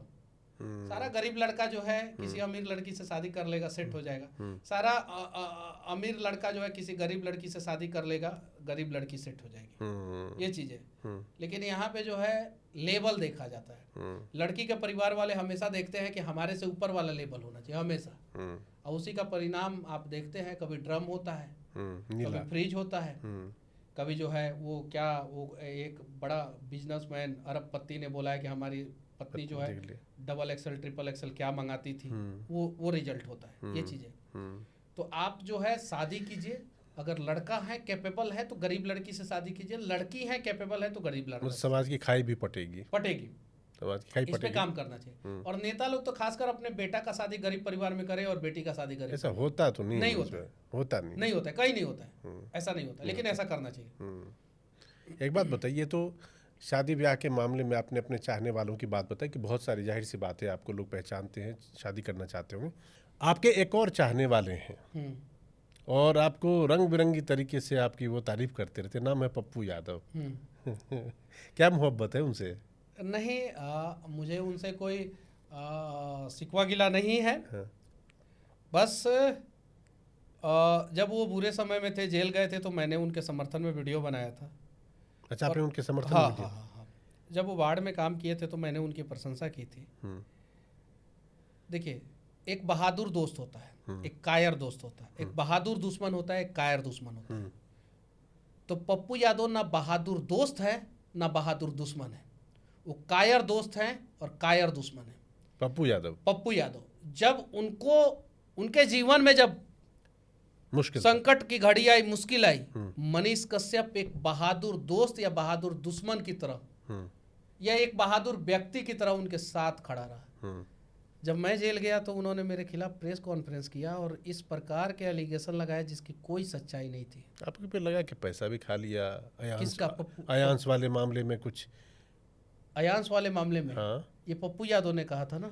कहीं पे आप पे एलिगेशन? पप्पू यादव क्या करते हैं वो बताने की जरूरत नहीं है। किस प्रकार से हॉस्पिटल, कोचिंग संस्थानों से किस प्रकार से उगाही करते हैं वो बताने की जरूरत नहीं। तो जो चोर होता है उसको पूरा दुनिया चोर दिखता है। अच्छा, ये चीज है। जो डाकू होता है, गुंडा होता है, मवाली होता है, बाहुबली होता है, हत्यारा होता है, उसको सारा दुनिया वैसे ही दिखता है। ये चीज है। तो जाको रही भावना जैसी ताको मिली प्रभु मूरत। हाँ, एकदम बिल्कुल। तो पप्पू यादव अपने हिसाब से सोच लेते हैं, दूसरे किसी के कैरेक्टर के बारे में जजमेंट कर देते हैं पप्पू यादव। लेकिन मेरा अनेकों वीडियो, कम से कम 50 से ज़्यादा वीडियो जो है आपने उनके सपोर्ट में बनाया। सपोर्ट में जब वो जेल गए थे तब, या बाढ़ में काम किए थे तब। तो आपके प्लेटफॉर्म पे अभी भी वो वीडियो है? है, मैंने नहीं हटाया। अच्छा। मैं बहादुर दोस्त हूँ और बहादुर दुश्मन हूँ। और पप्पू यादव को आपने कहा कि वो कायर दोस्त भी हैं और कायर दुश्मन भी हैं। आप उनका इतिहास उठा के देख लीजिएगा। जिसके साथ दोस्ती किए हैं उसके साथ गद्दारी किए हैं, और जिसके साथ दुश्मनी किए हैं उसके साथ भी गद्दारी किए हैं। ऐसा नहीं करना चाहिए पप्पू यादव को। और इसीलिए आज के समय में पप्पू यादव की स्थिति क्या है बिहार की राजनीति में बताने की जरूरत नहीं है। कांग्रेस में गए, कांग्रेस ने एक्सेप्ट नहीं किया। राजद में एक्सेप्टेंस नहीं है पप्पू यादव की। समाजवादी पार्टी से निर्दलीय से शुरुआत करके समाजवादी पार्टी होते हुए आज वर्तमान समय में निर्दलीय है। अपनी पार्टी बनाई, अपनी पार्टी का भी कुछ भला नहीं कर पाए। वो तो कांग्रेस में मर्ज कर लिया ना, बाद में कांग्रेस में मर्ज कर लिया और वो कांग्रेस में एक्सेप्टेंस नहीं हो पाई। ये चीज़ है, नहीं हो पाई। हो जाते फिर बना लेते अपनी पार्टी। इसमें एक बात बताइए, मैं जरा देख रहा हूँ, अभी सोचते सोचते मेरे में आया कि आपके टारगेट पे, या आप जिस कह लीजिए कि जिससे आपको सबसे ज़्यादा नुकसान पहुंचा, उनका नाम तेजस्वी यादव। ठीक है, उनकी वजह से आपको बहुत तकलीफ में गुजरना पड़ा। और आपके जो एक और मुखर आलोचक हैं जिनको आपने मुश्किल में साथ दिया, उनका भी नाम पप्पू यादव।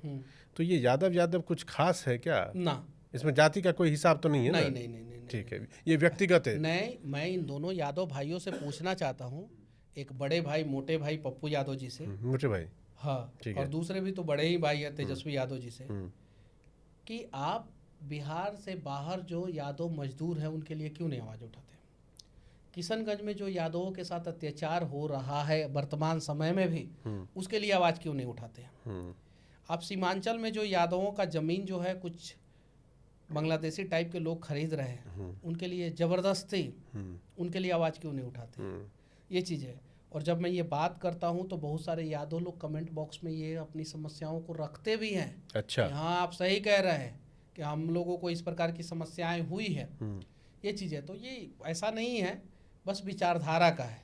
उनका विचारधारा जो है वो बिहार को लूटने का है, बिहार को बर्बाद करने का है, हिंदुओं के खिलाफ है विचारधारा। हमारा विचारधारा इस साइड का है, तो इसलिए जो है वो लोग जो है उन दोनों ने मेरा विरोध किया। तो मनीष जी देखिए, बात है ना कि बिहार में जब कभी भी बात होती है तो हम लोग अभी तक जो बात करते हैं, अभी पप्पू यादव की बात कर रहे थे, इससे पहले लालू यादव की बात हो रही है, नीतीश जी की बात हो रही है, लेकिन ये सब ऐसा है कि इनका दौर, मतलब लालू नीतीश वाला दौर लगभग ख़त्म होने को है और अब बिहार एक नए दौर की तरफ जाने के लिए तैयार है, जिसमें उम्मीद युवाओं से है, नए चेहरों से है।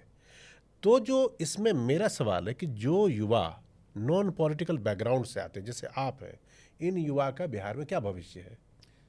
भविष्य बनेगा इन लोगों का भी बनेगा। हाँ, नॉन पॉलिटिकल बैकग्राउंड से, मिडिल क्लास और गरीब फैमिली से आने वाले, जिनकी संख्या जो है 95% है बिहार में।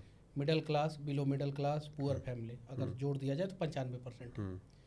इन लोगों के हाथ में सत्ता का पावर जो है 0% है। आज नॉन पॉलिटिकल बैकग्राउंड का कोई भी मिडिल क्लास फैमिली से आने वाला युवा जो है विधायक या सांसद वर्तमान समय में नहीं है।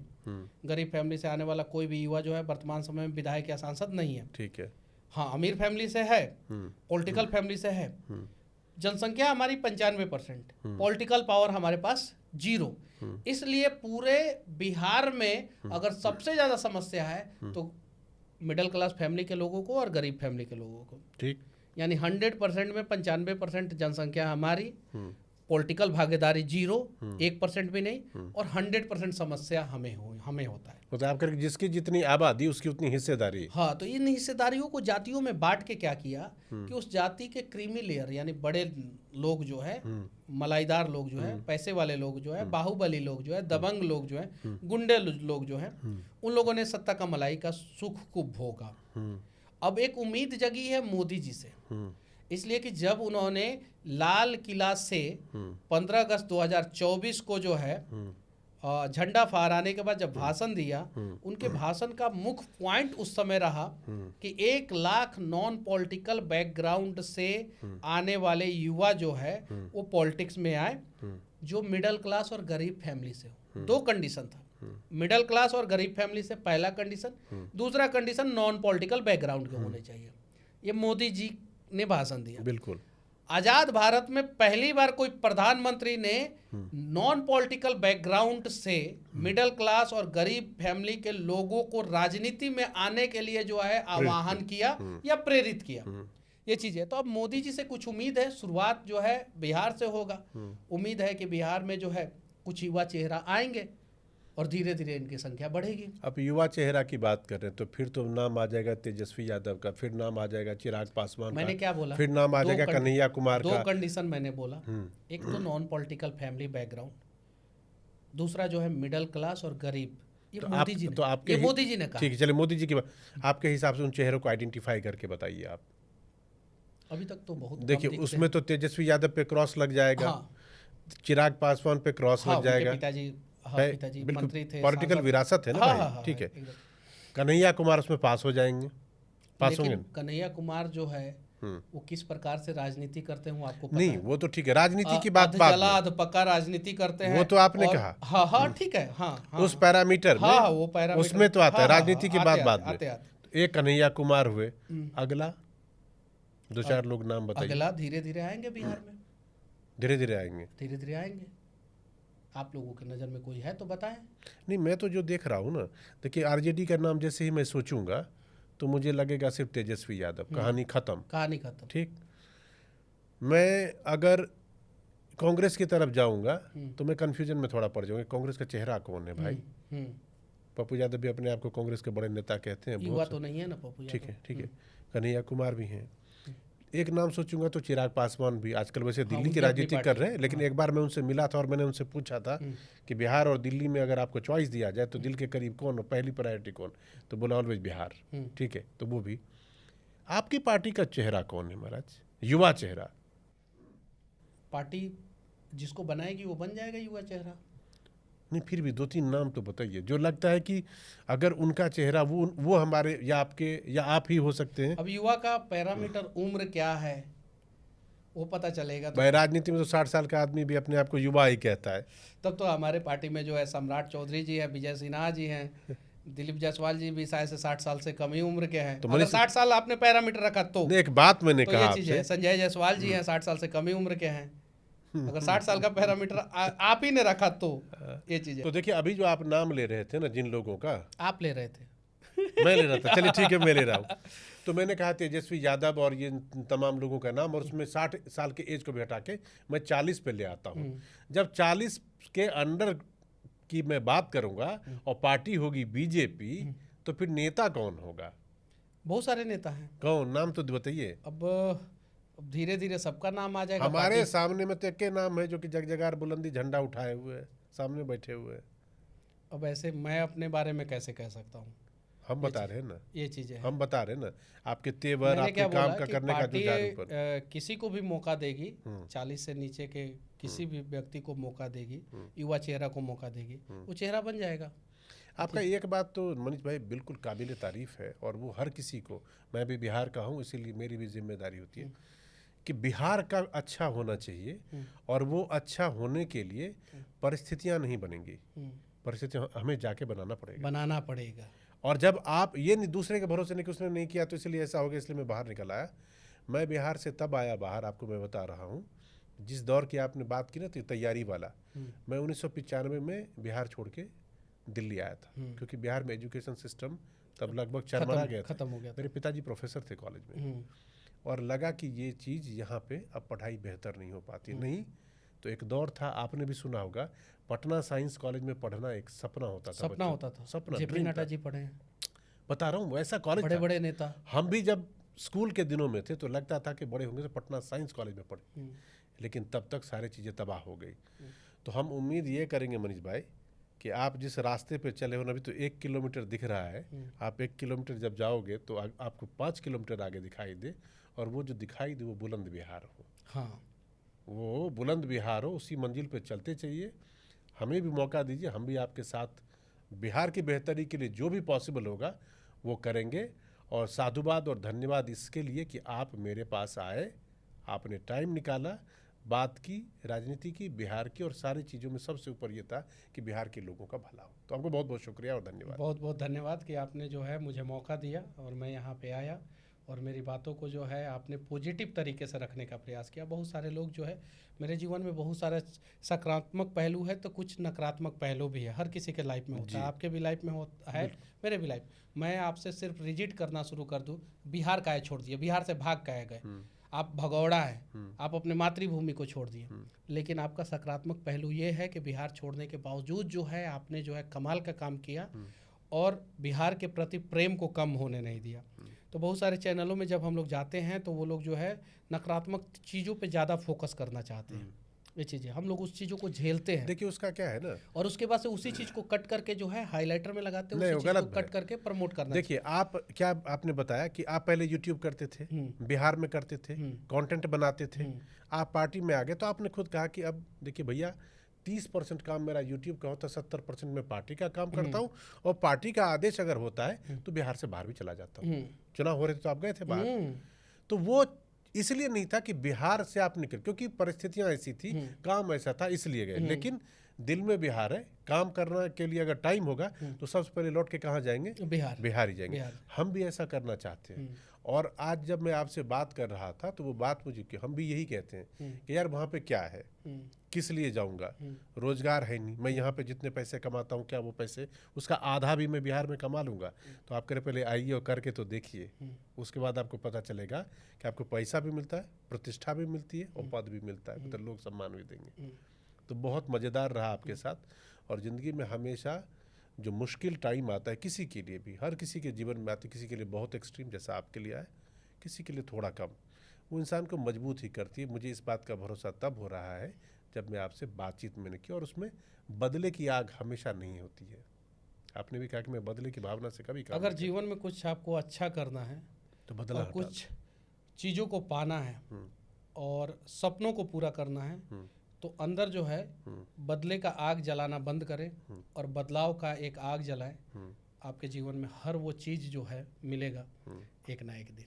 चलिए, तो मेरा ये रहा कि हम इस बातचीत को तो यहाँ पे स्टॉप करेंगे, लेकिन इस वादे के साथ कि अगली बातचीत मेरी और आपकी जो होगी तो जमीन बिहार की होगी। एकदम बिल्कुल। चलिए, अगली बातें जमीन बिहार की धरती पे होगी और हम लोग बिहार में बतियाएंगे और बिहार की बेहतरी के लिए बात करेंगे। एकदम बिल्कुल, मैं ये वादा करता हूँ। धन्यवाद, जय हिंद।